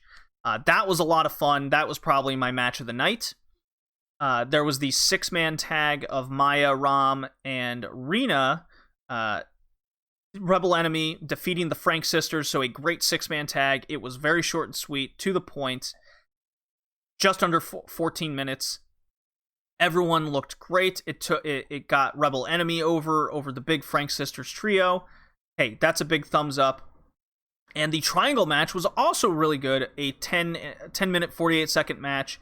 Honma retains over Totoro and Fujimoto. So Fujimoto actually lost another triple threat, another 3-way. And Honma armbars Totoro to death. Another big thumbs up. And then, of course, our 14-minute main event that lasted way too long. It was extremely messy. Hamako Hoshi defeats her daughter into Ibuki. This was a total mess. It was not very good.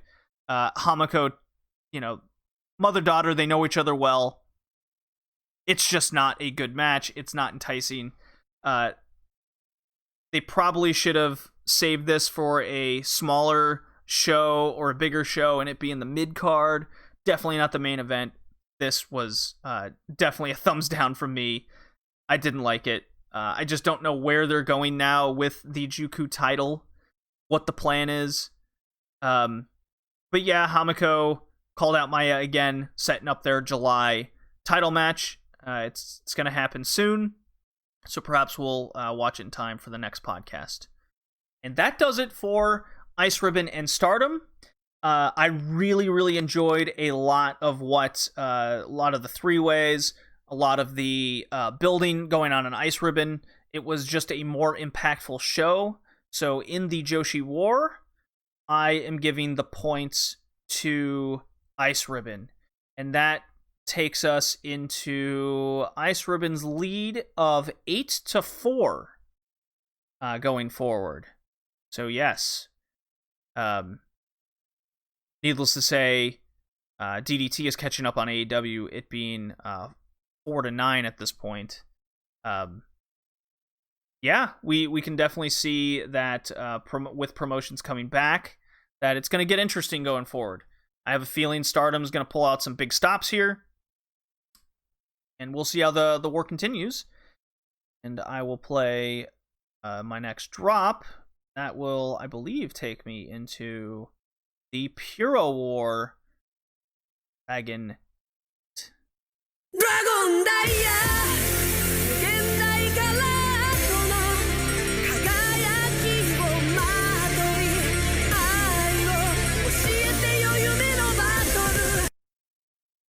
Alright, everybody. Back with the Puroresu Wrestling War, Dragon Gate versus New Japan. Finally, we get to talk Dragon Gate versus New Japan for the first time in months, because we got Rainbow Gate going on and the start of the New Japan Cup. It's finally happening. New Japan's doing empty arena shows, and Dragon Gate announced fans will be returning to their shows starting July 4th.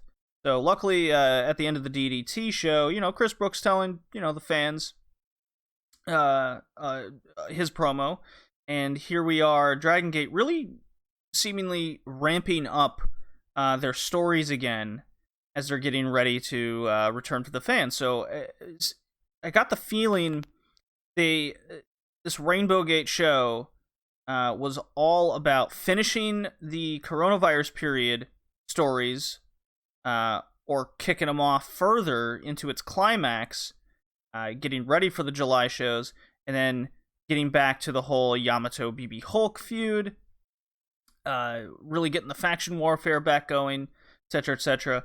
But before I do that, I do want to make an announcement that there's something in the works for me to possibly do retro write-ups on a website based on what I cover on the podcast here. It's not official yet, but just keep your eyes open on Twitter @BowlingJD for any further announcements in that regard. And I want to plug a friend of the podcast. His name's Kay. He's in the podcast Discord, Red Leaf Retrocast. Hit me up on Twitter if you want to join. He does a new podcast called the Big Egg Joshi Podcast. I listen to it on Spotify.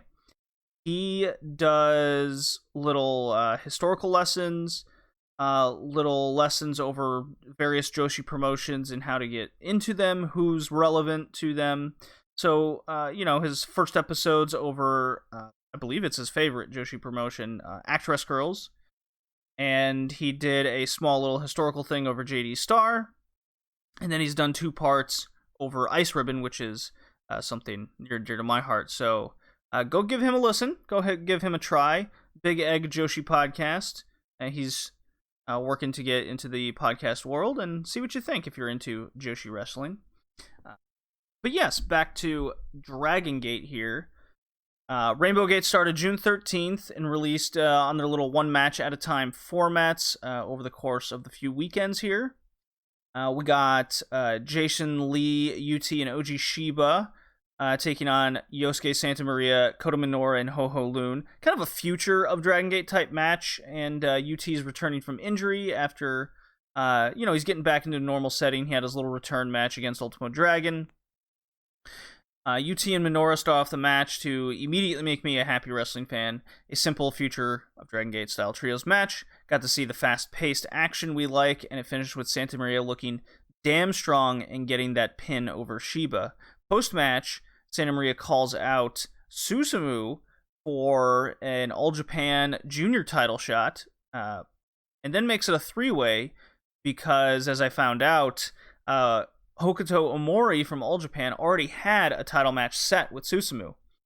And this is going to take place in a Dragon Gate ring, and then the next day we were treated to the 3-way elimination match between Susumu, Santa Maria, and the great White North Wolf, whatever his moniker is, Hokuto Omori. I didn't know it was an elimination match at first. I thought it was just a regular triple threat. But here we are. Santa Maria was hot fire in this match from the get-go. Will never not be a fan of Santa Maria's fire side, but I seemingly will never be a fan of her antic side. You'll know what I mean if you've ever watched a Santa Maria match. But yes, the wrestling and the fire side, give me that. She shows off what she can do, but unfortunately receives a lariat from Susumu and eats an excellent high-angle German from Omori to be the first eliminated. Because here I was thinking it was just, it was a regular triple threat match, and 2 things were going to happen. Santa Maria eats the pin, and whomever wins moves on, or Santa Maria would win the match and keep the title fresh in Dragon Gate, or go to All Japan and face Omori in a singles match there. Anything to really either keep Susumu strong, or change the title, right?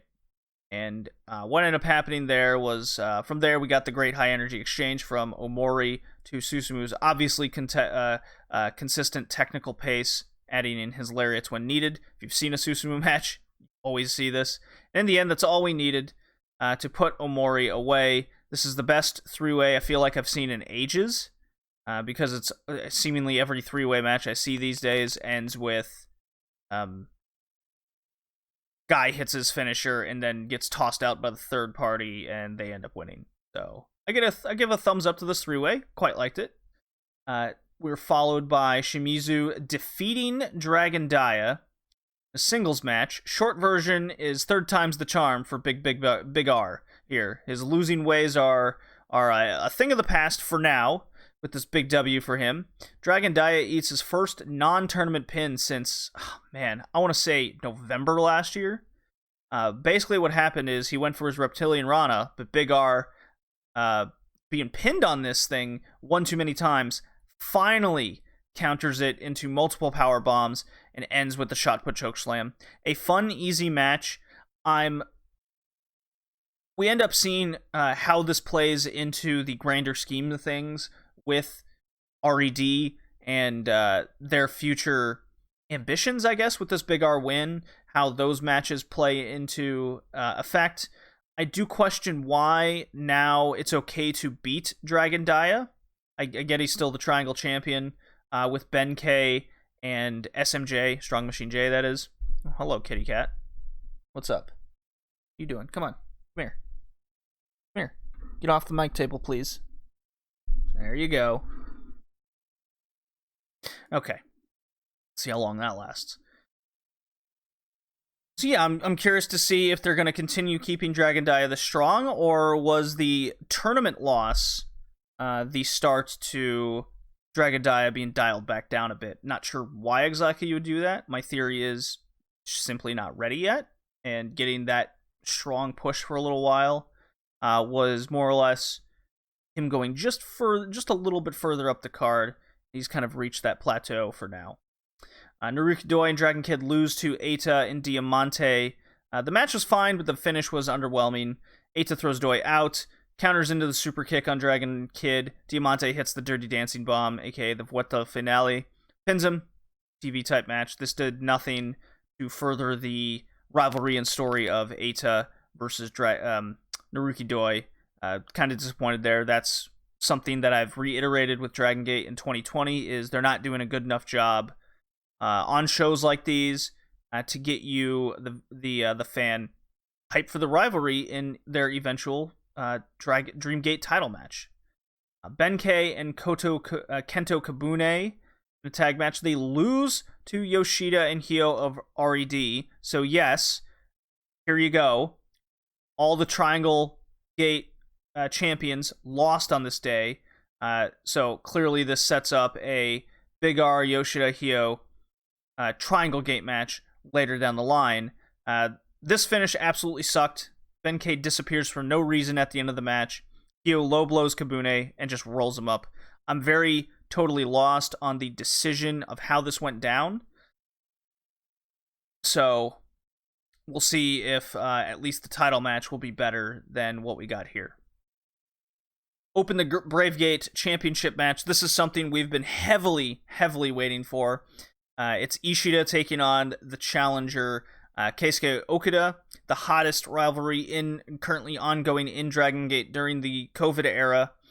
So Ishida retains after getting caught in a choke. RED then hits the ring. Powder, Yoshida clothesline, BB Hulk kick, flying sausage from Shimizu, and Ishida gets the pin.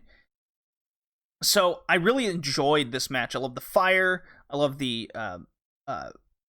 I love what Ishida has become in 2020.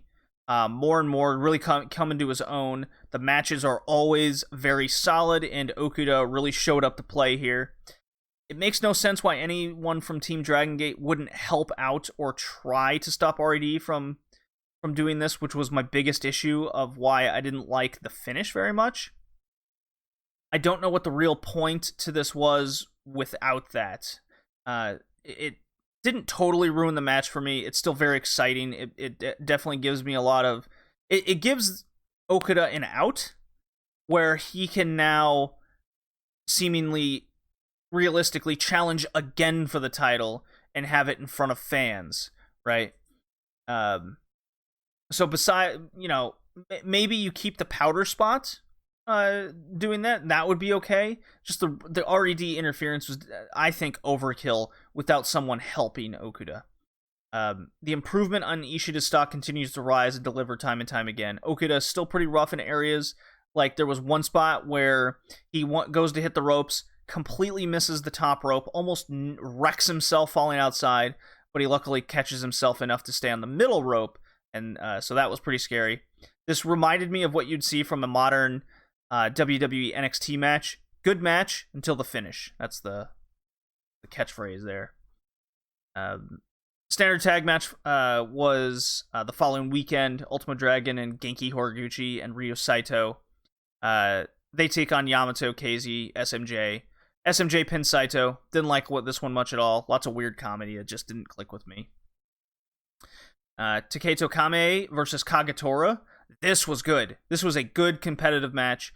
Kamei had a great showing with a few near falls. Also kicked out of the Brainbuster, which, in Young Lion terms, if you're familiar with Dragon Gate or just old New Japan matches or old Puro matches where you have a young lion, right, type, and anytime they face someone like a Kagetora, they get a little bit further.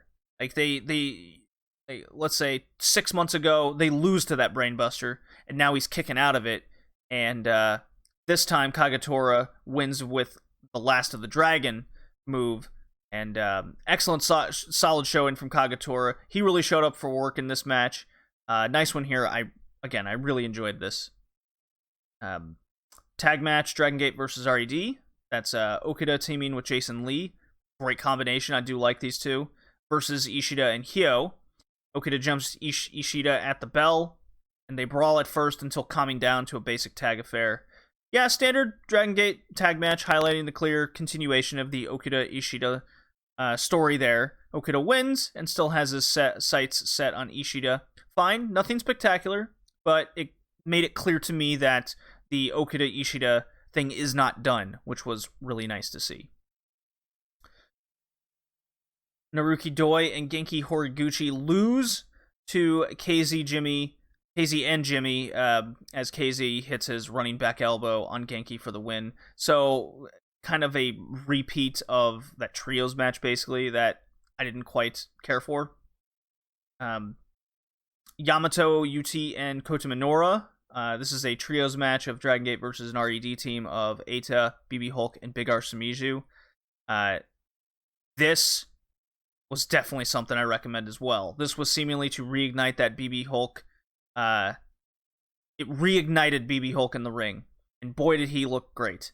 There's this sequence versus Yamato, reigniting their feud, but this is where BB Hulk's speed was reaching pre-broken neck Hulk, and his kicks were just so on point. To finish it all off of the sequence, he does a corkscrew splash on Yamato. Awesome. Let's get this feud back going again. Indeed, very fun trios match here. Ends with another Shimizu shot put slam to pin UT this time. So we could be looking at Shimizu, yes, getting back on the winning track, and he's pinning these. He pinned Dragon Dia, now he pinned UT here, so he's winning for his team. Very interesting. Let's keep that in mind. Now we have the Triangle Gate Championship match.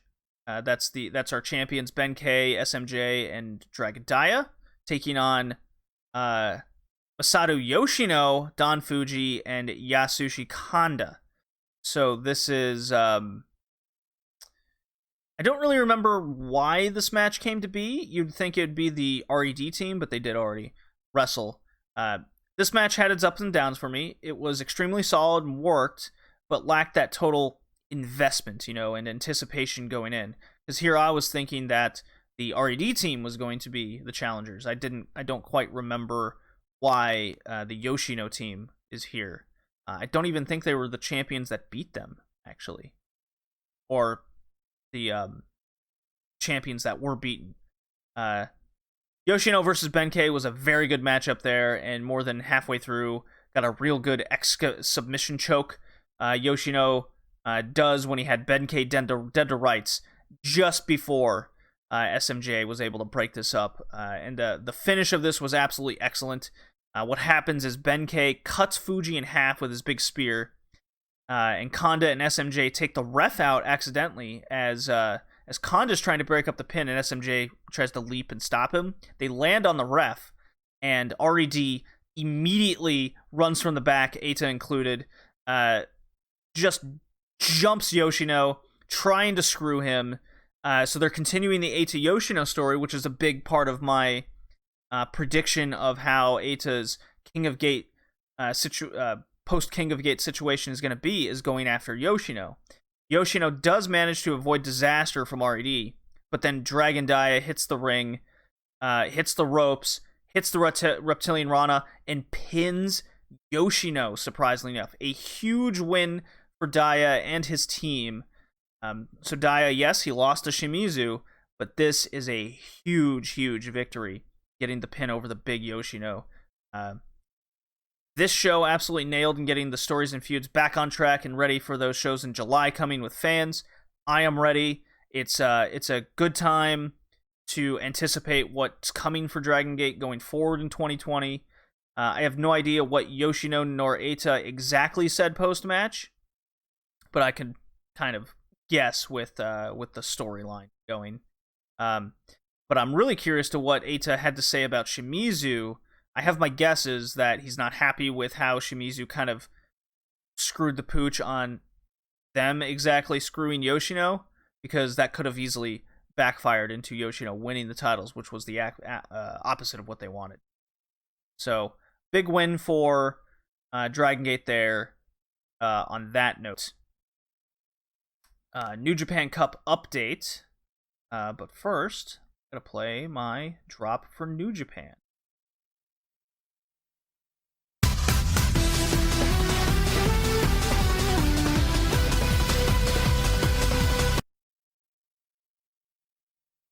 Gotta get my notes here. Got a little message. What's going on? Let's see. Okay. Just Jay from the Smack It Down podcast. He's messaging me. Alright. New Japan Cup is back, boys.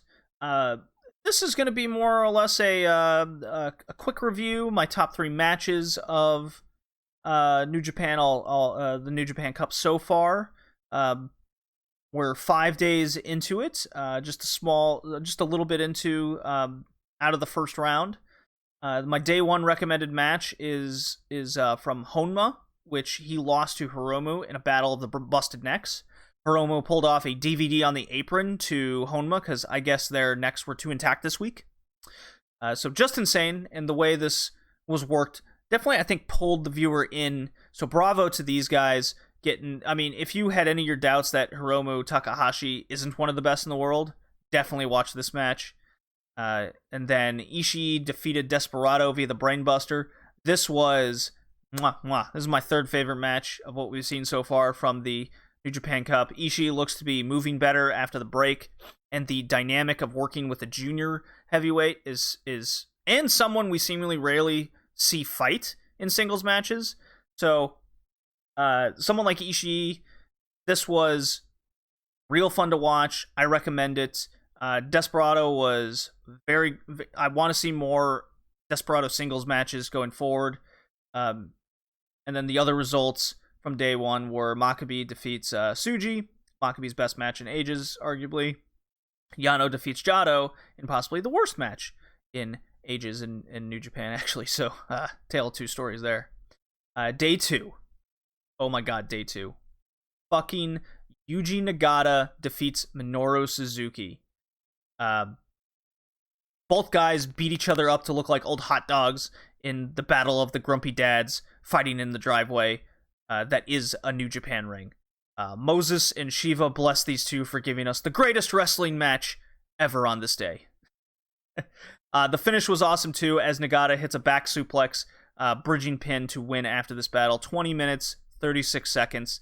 It was just 2 dudes forearming each other, going back and forth. There's a small brawl outside with Suzuki. They get back in the ring. Nagata's firing up with his kicks. Essentially lures the laughing Minoru Suzuki into Nagata's wheelhouse, and that's when Nagata ducks, hits his back suplex pin. I believe that was the only pin attempt in the entire match. I adored this match. It's one of my favorite of the empty arena era. And then other results include Okada defeats Geto in a long bad match. I'm kind of insulted that the New Japan faithful would treat me to this and make me believe that the quote-unquote greatest IWGP heavyweight champion of all time goes like 18 minutes against Geto, or however long it was. Maybe half a century for all I know. This was atrocious. Very disappointed. Ishimori defeats Gabriel Kidd. Fine. Kanemaru defeats swole-looking Uemura. God, he looks... He must be training with 252-pound Benkei or something, or Oji Shiba. Nonsense what this guy looks like now. Day 3. This is my 2nd favorite, so now we have my top 3 already. Sho defeats Shingo in something I absolutely expected, because of course I figured out a scenario for Shingo to win, and I love Shingo, therefore he's losing the show in the first round, so I called that one. It was a kick-out fest, hard, tough type match.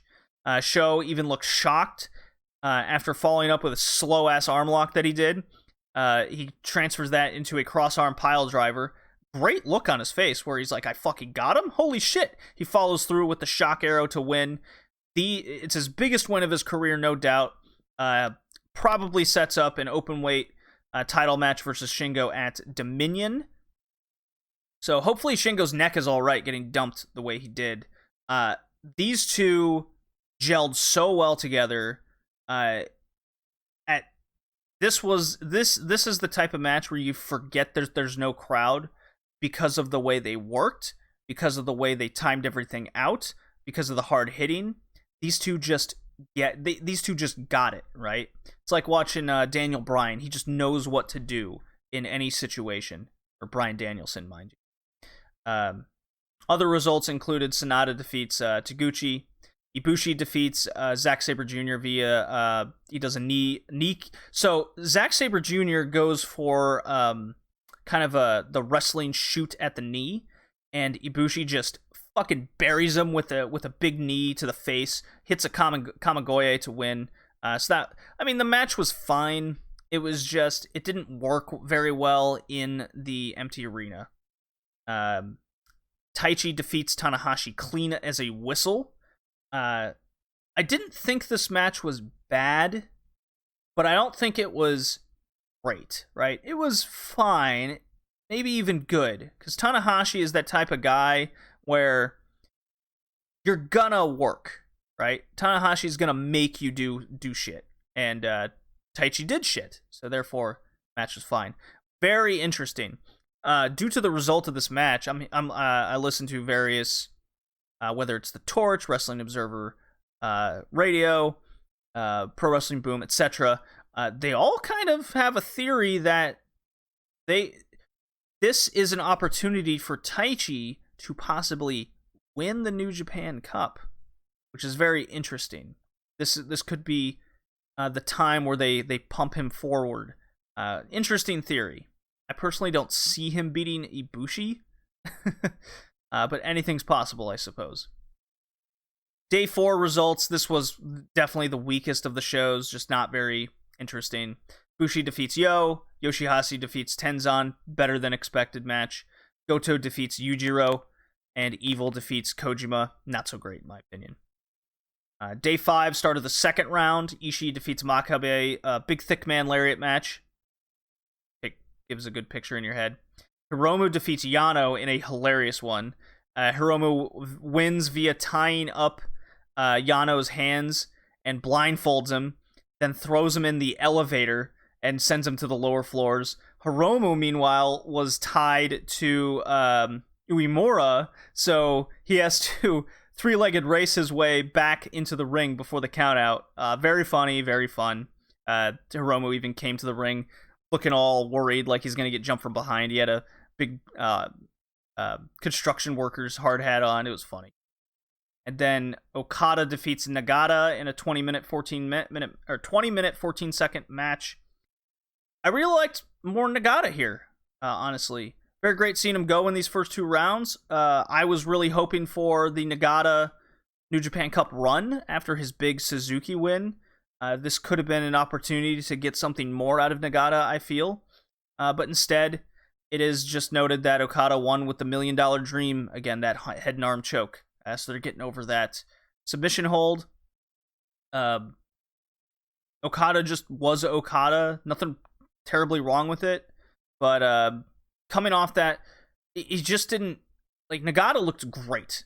I loved what he was bringing. It just seemed Okada had in his head, I'm going to do this type of match, and Nagata is going to do his type of match. They didn't really click to make it go up to that next level.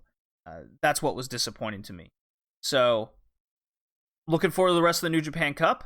I am giving, I think, Dragon Gate the win here in the Puro War. So that will leave it to, the stats at Dragon Gate 5 to New Japan's 3 to Big Japan Wrestling 2. Might even watch I believe a Big Japan Wrestling show is coming up. I might watch that, I might not, haven't decided yet. So with that, I will move into All Japan Women. As soon as I find my Bull Nakano.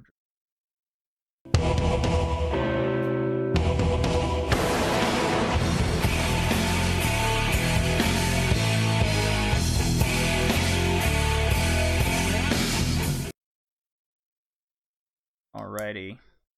All Japan Women.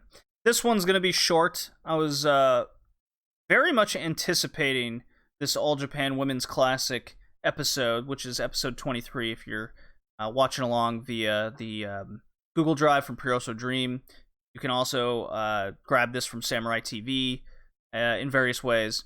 All these matches take place from Corkin Hall on December 26th, 1987.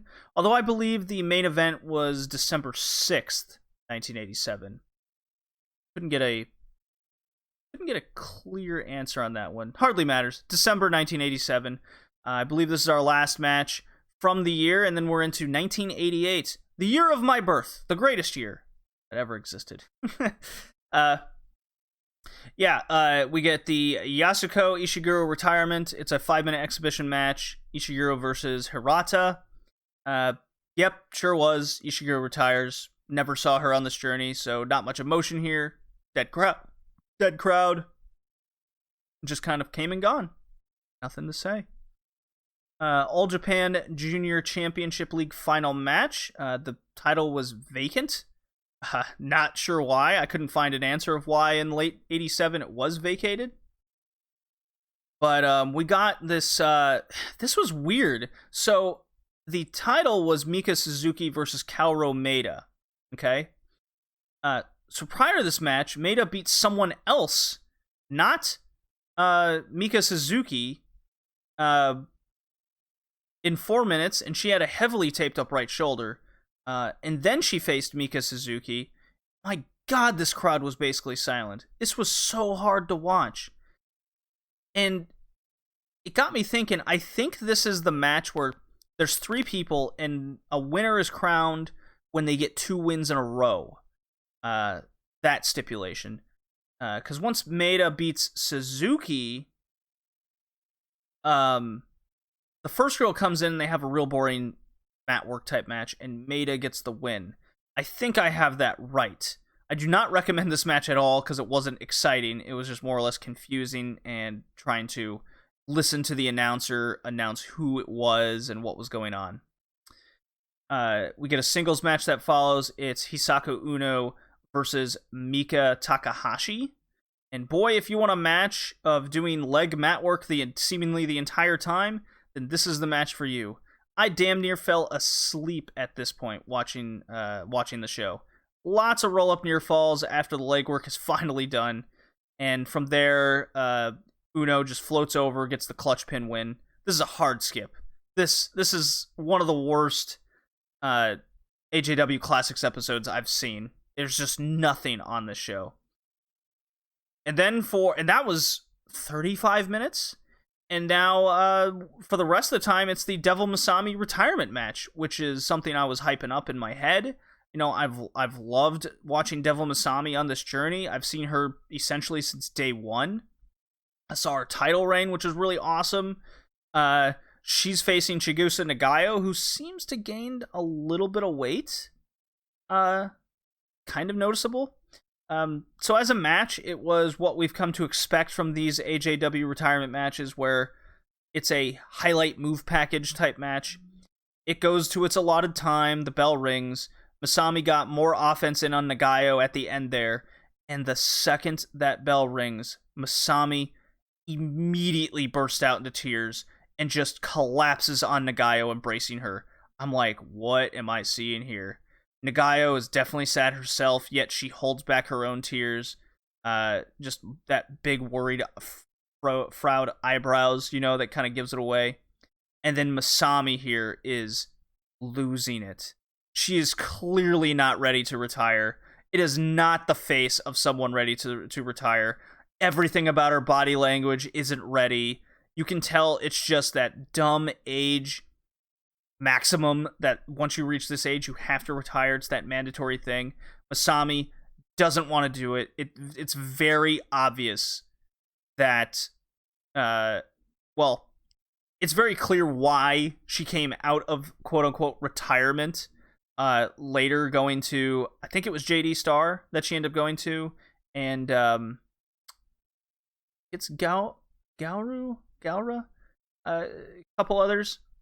She shows up in another promotion not too long after this, doesn't go the Jaguar Yokota route and become a trainer.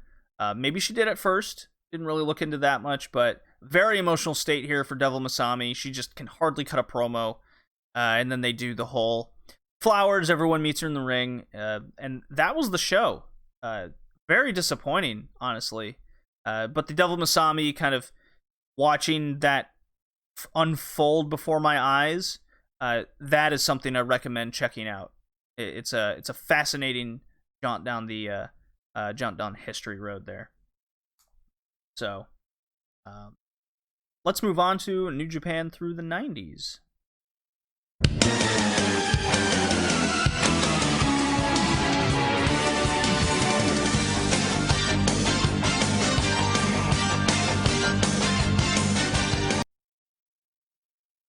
Alrighty. New Japan through the 90s.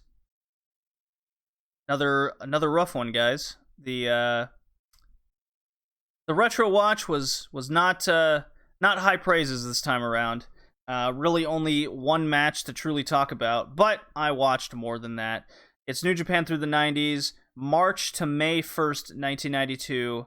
That's available on the New Japan World in their archives. March 1st, 1992, Kanagawa Yokohama Arena. 20th Anniversary Day special match. It's Inoki and Kido versus Chosu and Kimura. This basically sucked. It was really boring. I thought Inoki working Chosu's arm and then Chosu tagging out and rolling to the floor and taping up his elbow and shoulder was a really cool spot to see. But other than that, it was super dull, all boring mat work. Dead crowd basically the entire match, says a lot about it too. It just goes to a time limit draw. Waste of time. Big skip, I'd say. Next match is March 1992. It is the 9 Days Kyoto Prefectural Gymnasium Wrestling. Karate versus Mixed Martial Arts Tag Match. This is kind of the 3 month build of these four guys, okay? It's Shiro Koshinaka and Kuniaki Kobayashi versus Masashi Aoyagi and Akirashun Saito, okay? This was a weird one. Crowd was super hot the entire time, okay? It's a tornado-style tag match of 2 karate-based dudes fighting 2 MMA-based dudes, right? Lots of judo. Again, real weird. Karate guys go wild kicking. The MMA dudes go wild double no cat. Oh my god. No, please. No. Don't do that. I sure hope my audio's okay. My god, that was scary. He crashed into the microphone as he jumped down from his little tower there. Sid, what do you want? What? No. Oh. Why? Oh. I don't do this on purpose. I don't call him over to mess up the podcast every time. Ugh. Come on, kitty, chill. Chill out. No, don't bite that cord. My god. Just be a good boy. My god. Okay, where was I? Screw it. There's no conceivable way to describe the utter nonsense this match was. If you want a fascinating, weird match based on martial arts, this one's for you. There was blood at one point, and the crowd goes into a bloodlust frenzy. So that's cool, I guess. So, hard skip. Here he goes again. Okay. April 1992, 30 days, Ryogoku Kokugikan Wrestling versus Karate Mixed Martial Arts match. It's Kobayashi versus Saito, yes, from the tag match. So now we're gearing up for singles matches between these four guys. Same thing, but it's a singles match. Bloodlust, bloodbath, audience bloodlust, weird martial arts based thing. Ends with Saito submitting Kobayashi with the Kimura lock. I really don't know how else to describe these worked MMA matches. They're just weird. That reminds me of Brawl for All in a weird way, without rounds. Finally, a real match I get to watch on this little journey here. It's from May 1st, 92, Chipaport Arena. It's the IWGP Tag Title match. It is Crusher Bam Bam Bigelow and Big Van Vader versus Keiji Muto and Hiroshi Hase. So at some point that we don't see due to the archive availability. But hey, Bigelow and Vader are now tag team champions. Hase and Muto come out to a confetti entrance and the crowd screaming in their names. Meanwhile, Vader and Bigelow come down like true monster gaijins on the hunt. It's a very cool visual and feeling here. You want to talk about an old school kind of New Japan tag match? This would be one I'm going to point to in the future as a recommendation. The very, very over mullet, glorious mustache man Hase and acrobatic Muto versus big bad boy gaijins. Yes. First half was Hase and Muto using their speed and technical skills to down the big men. Made sense to me. Arm bars and arm breakers and the like. Made sense to me. Eventually, the power and with the use of clubbing fists, the gaijins take control as they bust open Hase, because he always has to bleed like a stuffed pig. Seems every match I see with Hase, it's just gotta get that tomato juice flowing. Maybe like a Cody Rhodes match today. Let's see. Crowd totally hates the big men beating up Hase. Eventually, as it does, the heroes fight back. Drop kicks, high flying, and the like. It's off to the races for the remainder 6 minutes. You get a bunch of near falls. The gaijins slowly overpowering our heroes. The finish is pretty awesome too, where Vader choke Uranagi slams Hase down on the mat, lands right on the back of his fucking neck, while Bigelow holds Muto's legs, keeping Muto arm's reach from being able to break up the 3 count. Awesome old school type match. If you want a true tag team style wrestling of the past, without the whole everyone must do flip dives to the outside, bunch of dudes catching each other kind of thing, watch this one. You won't be disappointed. And then finally, gotta finish this up. May 1st, 92, Chibaport Arena, Karate versus MMA special match. It's Koshinaka versus Aoyagi. Another weird brawl thing to finish this out. This is another 2 partners opposite from that tag match. At least in this one, must have been some crazy... okay. There was wrestling mixed in with this one at the very least. There were suplexes, throwing dudes on their heads, but mostly it was the same thing as before. So this had to be a crazy hot program in the early 90s, where they were mixing the styles, legit fighters into this shoot work thing in the ring. The crowd definitely liked this. They were super loud the entire time, popping for every big kick connection, a big punch. Certainly whenever a wrestling move was pulled off, they also reacted accordingly.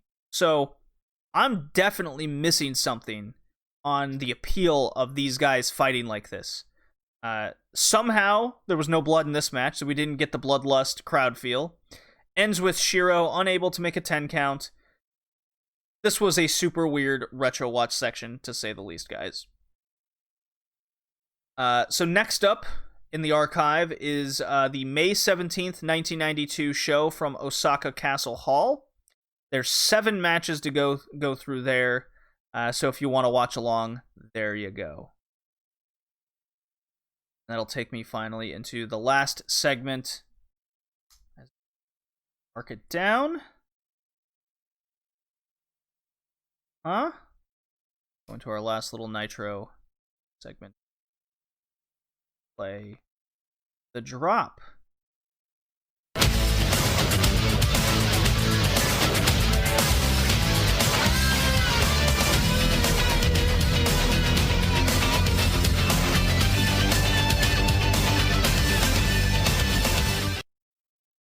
All right, everybody. WCW Nitro, November 23rd, 1998. Here we go. Meanwhile, on WWF Raw, it's The Undertaker trying to embalm Stone Cold Steve Austin alive, to give you a nice little time frame of what's going on there in the rival company. This Nitro is important on the note that this is Kevin Nash's first Nitro where he's now in creative control. Yes, he's got the book, ladies and gentlemen. Keep that in mind. That is very important as we go through this show. Shivani introduces us as usual with the Nitro Girls dancing and suspiciously building up the whole NWO being involved tonight. They hype up big World War III win from Kevin Nash the night prior, as he's super dominant, and the whatnot, as we are on the road to Cattle Prod Town versus Goldberg at Starrcade. Then they tell us Hogan will be on The Tonight Show with Jay Leno on Thanksgiving to announce something. Yes, heard that right. Shivani then recaps Bigelow showing up at the pay-per-view last night for the fisticuffs. That made no sense. And how do we start off Nitro hot off that pay-per-view? Mike Enos versus Lex Luger. Sure, I guess? And this was very unlike a WCW Top Guy type match. Enos, of all people, went toe-to-toe with Lex Luger, and I have no idea why. I can't imagine anything will come out of this. You know, it's not like Enos is going to boost up the card for going 50-50 with Luger. I can't imagine after 2 years of not using, 97 he won the title, then lost it a week later, and then back in August he won the US title and lost it less than a week later. So yeah, I can't imagine they're going to use Lex Luger at the top of the card at all. So I don't know what this match accomplished. But regardless, Luger wins with the rack to a massive crowd. No matter what Luger does, the crowd just loves this guy. Hey, I don't understand. I mean, he's got a good body, I guess. Cut to the back. Arriving is 2 limos. Front limo has Goldberg. Second limo has Nash and Conan. Ooh. And Nash says, he's next. Ah ha ha ha ha. And he cancels. Cackles. Not cancel. Yeah, fuck it. Cancel Nash. I don't care. Mean Gene's on the ramp, and this is one of those Mean Gene heavy show boys, so let's keep a track. He wants to interview Billy Kidman, and then Mysterio Jr. says good luck to their little title match as he came out. And then Eddie comes out all upset and says Ray is bound legally to the LWO. You know, totally forgetting what happened at World War III. I could not care less about this LWO nonsense. They tried to explain the whole Ray is in the LWO, but then he's fired out of the LWO, and now he's back in because Eddie I guess he's changing his mind with the whole thing, and he wants to make Ray's life miserable? I don't know. This is a big swing and a miss from WCW with the Latino World Order. We don't want to fight each other, guys. It's La Raza, and then all they do is fight each other. Benoit defeats Norman Smiley. Quick, simple little showcase for Benoit as he wins with the Crippler Crossface. We saw a little bit of personality out of Smiley in this match. That was something. Nash comes out. Wolfpack promo. Party, Bowdy. I'm next. It's going to be me. Does a stupid Britney Spears line. He is so not cool. It occurred to me. I've probably said this before, but here I am saying it again, maybe. Nash is not a good promo. This guy sucks. Everything he does, he thinks he's so much cooler than he is. The crowd kind of likes him, but when he says these promos, his cadence is weird. He thinks he's cool. It's awful stuff. So then we cut to the back, and Mean Gene confronts Nash backstage. So that's actually number 2. I might have marked this down wrong in my notes, but Nash backstage, and Mean Gene actually asks a good question. What's going on with you and Scott Hall? You didn't mention Scott Hall in your promo. And then Goldberg walks by, and Nash makes spooky faces at Goldberg. You know, because he's so cool. And then he as they're about to go to commercial, Nash leans into the microphone, too much caffeine, because, you know, he's got to get that joke in. Cool guy. I fucking hate Kevin Nash on the show. And that's not because I know he has the book now. I actually watched the show first before knowing that, because I got real curious. So Tokyo Magnum loses to Kanyon in a singles match follows. But before the match, Kanyon is backstage in total darkness, because they just got to keep doing this where you can't see anybody. And I assume he's talking to Raven. We don't actually know. But Raven is still full emo mom can't tell me what to do mode. What a winning gimmick and story this is. Anyways, Raven refuses to go out with Canyon. Nice little short highlight match for both guys, really. Magnum hits his few speed moves, then Canyon hits a flatliner basically out of nowhere from a nice little transition. It's not, it's like a modern indie match. I can see the appeal behind Canyon. Who better, right?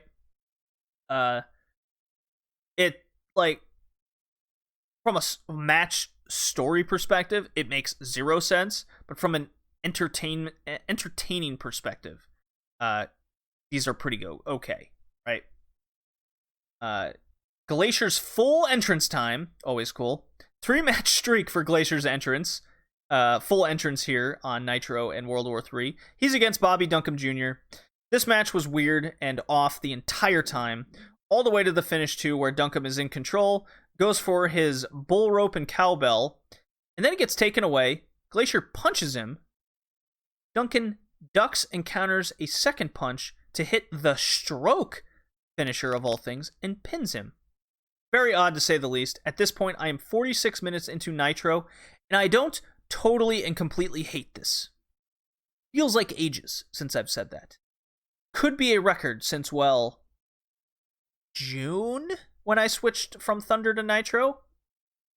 No, I take that back, because the July Goldberg title win was pretty good, and there was that one Nitro in August that was fucking awesome. That's when, like, every title was on the line situation. Yes, that one was real good. I believe that was the one where Luger actually beat Bret Hart for the US title, and then lost it on Thunder. Mean Gene number 3, and he's in the ring to interview the Giant from the NWO. Keep in mind, he's less than 2 months from leaving WCW. Giant cuts a bad promo calling Nash a chicken, because he is more important than the title now. I groaned. This was bad. Saturn versus Silver King, but not before Saturn calls out the Cat to fight him, the 3-time karate champion, if you guys didn't know. So, we know where this is going. Match goes like 60 seconds before Sonny Ono and the Cat lookin' fly hit the ramp for a promo, and it's great. I just have to play it for you guys. What make you think you can handle me? I'm 6'3", 242 pounds. I'm big, bad, and beautiful. 3 times. Oh my god, I didn't even hear the fan in the audience during the small and you suck. That was really funny. Okay. Saturn turns around and squashes Silver King in a few moves after that. So the match was meh, but I love the Cat. The Cat and Sonny Ono are a fantastic tandem. Mysterio Jr. versus Kidman for the Cruiserweight title. Maybe? I think they had the title. I think it was for the title. Who cares, really? Anyways, insufferable Larry Zbyszko on commentary, burying the Cruiserweights as usual. Still saying they don't have the longevity. They get injured all the time. We know it's not true. The crowd's mostly dead because it's the Cruiserweights. They end up having a great match, though, and ends via the LWO interference. Hoovy hits the driver as Eddie took the ref. Kidman was out of the ring, preoccupied. He gets back in, hits the shooting star to retain, unbeknownst to him, that the LWO pretty much cost Ray the match. Mean Gene count at 4 as he interviews Bischoff, taking the controversy with Ric Flair. He's talking about the controversy with Ric Flair, and Bischoff claims he will settle this thing once and for all here tonight. Power trip type stuff. They call Barry Windham out since last week Flair said, he's paying him. And Bischoff says he's the hiree. Vows Windham is going to knock him out. And Flair's like, no way, man. Tradition, 4 Horsemen stuff, right? Bischoff then pie faces Flair, and Flair goes after Bischoff. The crowd is going nuts for this, and then Windham hits Flair from behind. Flair and Windham go to blows immediately. The crowd's still going wild. Hell, I'm even falling for this hook, line, and sinker. Windham takes down Flair by the knees, and the Horsemen try to save as Bischoff and Windham are, giving him the boots. But then we get the NWO who cut off the Horsemen. Hilariously, Mongo, I guess, overruns his cue and Norton has to be a freight train catching up to him, running by Benoit and Malenko, and just takes out Mongo. It's like, no, you're too fast, bud. It was funny. Brawling and beatdowns everywhere. This had real heat to it all. A good segment. Just to note, though, Bischoff is definitely trying to be Vince McMahon so hard right now. He's the sole authority figure now with the big heel group. He's made Flair his version of Stone Cold Steve Austin. It's not bad at all, but it's very awkward in timing how this is developed over the course of months, and it's just segmented too much in the story being told in its many parts, right? Conan versus Booker T followed. This sucked with a city finish. They tried to have a match, and then Stevie Ray saunters down to the ring, maybe perhaps wandering as well, like he doesn't know where he is. He just gets on the apron, slapjacks Conan for the DQ. The fuck? So, questions Booker T's head, because, you know, he beat Conan in 3 minutes at World War III or whatever. So we're back again to these two arguing over alliances and being brothers. Like Booker T forgot about Stevie Ray jumping him and betraying him before his little injury. Just grown city. Alright. Mean Gene count at 5. He's interviewing Bret Hart. Easily the best thing on Nitro every week. Hart calls DDP's victory last night cheap. Calls him cheap. And a punk. And he's really emphasizing these words too. He wants a rematch because that match was the pits last night. And we'll take on Malenko tonight, and then he's all smiles here. He's like, oh, he's got a bum leg. Says he's going to throw his leg into the crowd after he rips it off. And he will continue to rip people apart until he gets another match with DDP. Great promo, great motivation. Bret Hart's the best. No one can argue differently with me. And then we get into the third hour. God, these shows are long. Oh, man. We start with my main man on the rise, Wrath. Right? I was like, oh, yes, I love these matches. They're so quick. It's a meltdown. Crowd likes it. I like it. Let's move him up the card. And then my brain just froze over. Commentary starts talking about him being undefeated like Goldberg and says he's got Nash to deal with. And I just went, oh no. Damn it. Not like this. So on no build at all, no hype, just a throwaway match on the third hour of Nitro. This is how it went down. Like, I get what they're going for. Build Nash further by beating another undefeated guy. But to have nothing come out of this nor build? Fuck this. Now that my anger is just fumed, alright, and we understand where I'm coming from, these two had a hell of a match.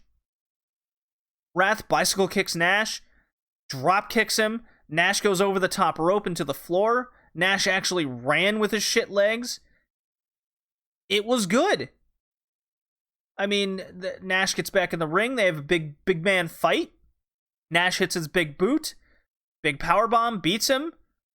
The match itself was good, but to just, here it is on Nitro. I don't even recall them saying this match was even going to take place hours before, right? It was just, oh, here's Wrath. He's undefeated. Oh, by the way, he's against Nash, and he loses. Move on.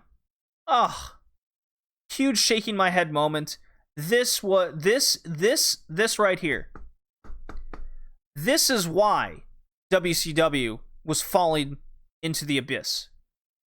Anytime they built up anybody that was seemingly breaking through the undercard and midcard, this shit would happen, right? No build, they lose, end of story, right? Right back to where they belong, below the quote-unquote stars, right? Anyways, let's get on to another good note. Jericho to the ring, with hair I can only describe as the most ridiculous sex hair, plus was electrocuted. Okay? By the way, Mean Gene count at 6. Jericho signs are all over the arena at this point. Jericho has some choice words for us fans as I play this clip here. We used to look like this in the 60s, Gene, me and I remember. First of all, I just want to say this. I feel a little bit let down, a little bit betrayed by all the Jerichoholics, and I'm going to tell you why. Over the last little while, you people haven't been showing me the respect that I deserve. You haven't been cheering as loudly as you should. You're forgetting that you're Jerichoholics, and you're forgetting the only reason why I'm your role model is because I am better than each and every one of all of you. Oh, I love Jericho. You can definitely tell Britt Baker is taking her shtick, her character, so much from this 1998 Chris Jericho character. It's great. It's absolutely fantastic stuff. I love Chris Jericho, and the crowd, like, they love him, but they still boo him when he does these things. It's great. They're totally into the kayfabe, right? They're like, I will support this guy, but if he's a heel, I'm booing him. That is exactly what it should be. And just to reiterate, like, the Britt Baker thing, I love the Britt Baker character. I love what she's doing. She's even injured. She is still a highlight of the show, and I want to boo her. It's great. So, Gene then follows up with his match versus Bobby Duncum Jr. Jericho hates Cowboys, and then Duncum hog ties, by Mean Gene's word, Rufus, as Jericho screams in the back, "Watch out! He's a trained killer!" The segment was great and so entertaining. So, Bret Hart and Jericho remain the highlights of my Nitro viewing experience. Scott Hall to the ring, still with NWO music, as Jericho is trying to untie the pig-squealing Ralphus. Hilarious. And then he just leaves him because, well, Scott Hall's coming out. Hall actually calls for his music to be cut, so at least we're kind of in the realm of him getting kicked out of the NWO. Hall gets the mic, he says the NWO, indeed, kicked him out, and references he's all alone again, and it's just the way he likes it. He came in and started the NWO by himself, and he's going to be by himself again. He's got something to prove against Alex Wright. Like, okay, I guess, sure. Nothing wrong, I suppose, with it. It was actually, fine. Nothing particularly interesting. He goes 50-50 with Wright for a bit, and then finishes off with the Outsider's Edge. Not a bad match at all. It was A-okay. And then, oh my god. Dean Malenko versus Bret Hart. Oh, dream match, oh mine. They go to technical town on each other. And they even go to a commercial break in the match. A rare thing in WCW, you have a match that lasts longer than the commercial break. Or lasts up to a commercial break, right?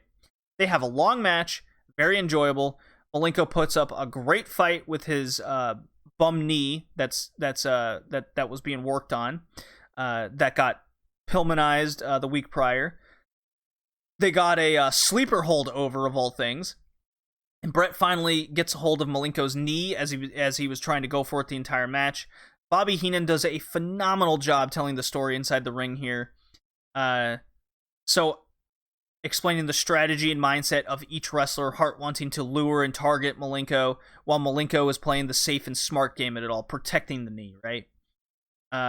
So after a leapfrog attempt and not getting enough of the leap, he clips Bret Hart and lands awkwardly, grabs his knee, and that's when Hart strikes like a snake. He wraps the knee on the post, beats on it, and after 18 minutes, gets DQ'd because he wants to send a message by doing a diamond cutter to Malenko on a chair, right? So that's how he gets DQ'd. Totally makes sense in all the story. Bret Hart is a hitman, very much so in this world. He wants DDP really bad. He wants his title back. This is how he sends a message to him. Excellent match with excellent storytelling in and out of the ring. I loved it. Crowd was depressingly quiet, though, throughout. But screw them. This was awesome. But actually, I can't blame them at all, because it's 1998 WCW, and it's progressively gotten worse and worse over the year. So, Hart lures DDP to the ring as he's about to take out Malenko's knee further, but DDP does end up countering and getting the better of Hart, and Hart flees. Bret Hart, DDP gets the mic, hits Scum Hart. I feel all jacked up and feel the bang. Challenge for next week on Nitro. Good stuff. Bret Hart, Dean Malenko. Yeah, let's throw Scott Hall in there, I suppose. Chris Jericho. How about that? Okay. Maybe I don't totally hate this. And our main event, Giant versus Goldberg for the title, because, you know, just like Sting getting the title match the night after War Games, screw actually making sense of things, right? So I think we all know where this is heading. 162-0 Goldberg is loved. And inside a minute, Goldberg gets chokeslammed, kicks out, and holy fuck, Goldberg pops back. Knees, spear, holy fuck, he gets the big fat 550-pound giant straight up in the air, jackhammers him, crowd goes absolutely nuts. My eyes went wide watching that jackhammer. 3 count, and in his 90s sweatpants best, goes to brawl with Goldberg is Bam Bam Bigelow. Security breaks them up. Nash then saunters down for his own pull-apart with Goldberg, because, you know, he's got to get involved. And then they go off the air. So all in all, I gotta say, this was a pretty okay Nitro. I liked quite a few things on the show. Everything was pretty fine, except the stuff with, ironically, Kevin Nash, right? All his stuff was pretty shit. But overall, not bad. We're on our way to Starrcade. Nash has got the book. What could possibly go wrong, right? With that, I will mark down my timestamp, and I'll get into the wrestler rankings for the podcast of the past 2 weeks. What drop? You know what? This will be my rankings drop for a while.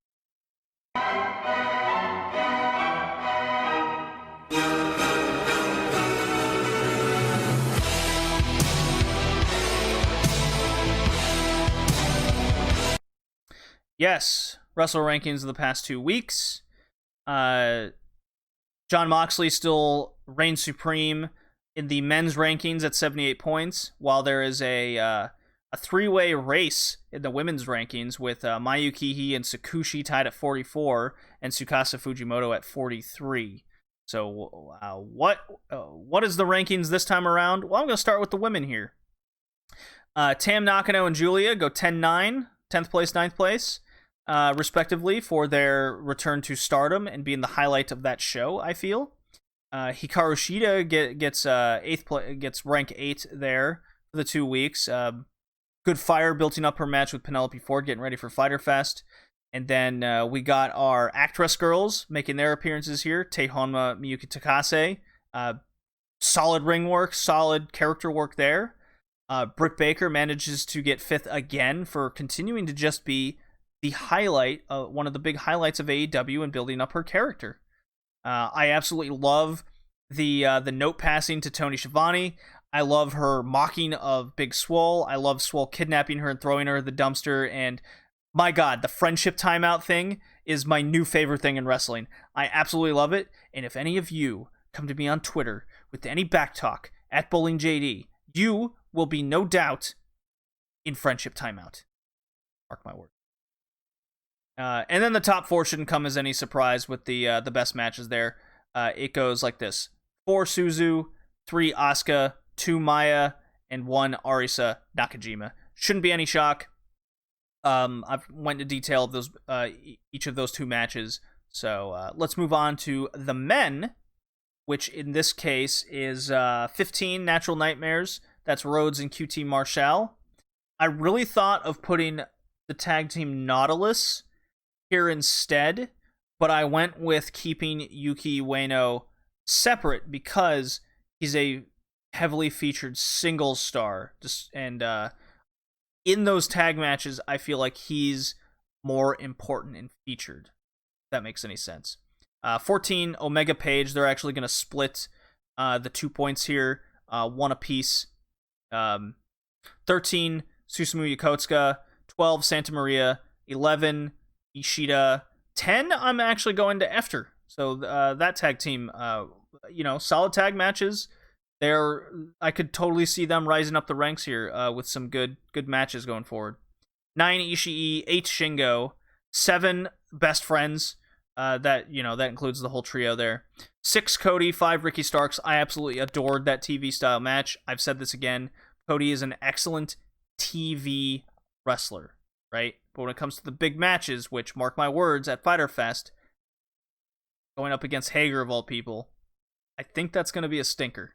Just have a theory. 4 Minoru Suzuki, 3 Yuji Nagata. Shouldn't be any surprise. 2 Yuki Ueno, and 1 Tetsuya Endo. Pretty sure you could have seen those 4 coming. So there you go. I will add up all the points there accordingly. You can go on to redleafretrocast.blogspot.com to see the updated table. I do I list off the top 20 for both men and women, update them with these rankings. You can follow me on Twitter. I even do my little write-up at redleafretrocast.blogspot.com for kind of the state of the rankings and kind of a little outlook on what the next 2 weeks look to and how that could affect the table and why, maybe, just a little write on why the rankings went the way they did. So yes, this was finally done, episode 60 of the Red Leaf WrestleCast, delivered to a rainbow in Yokohama. See you next time.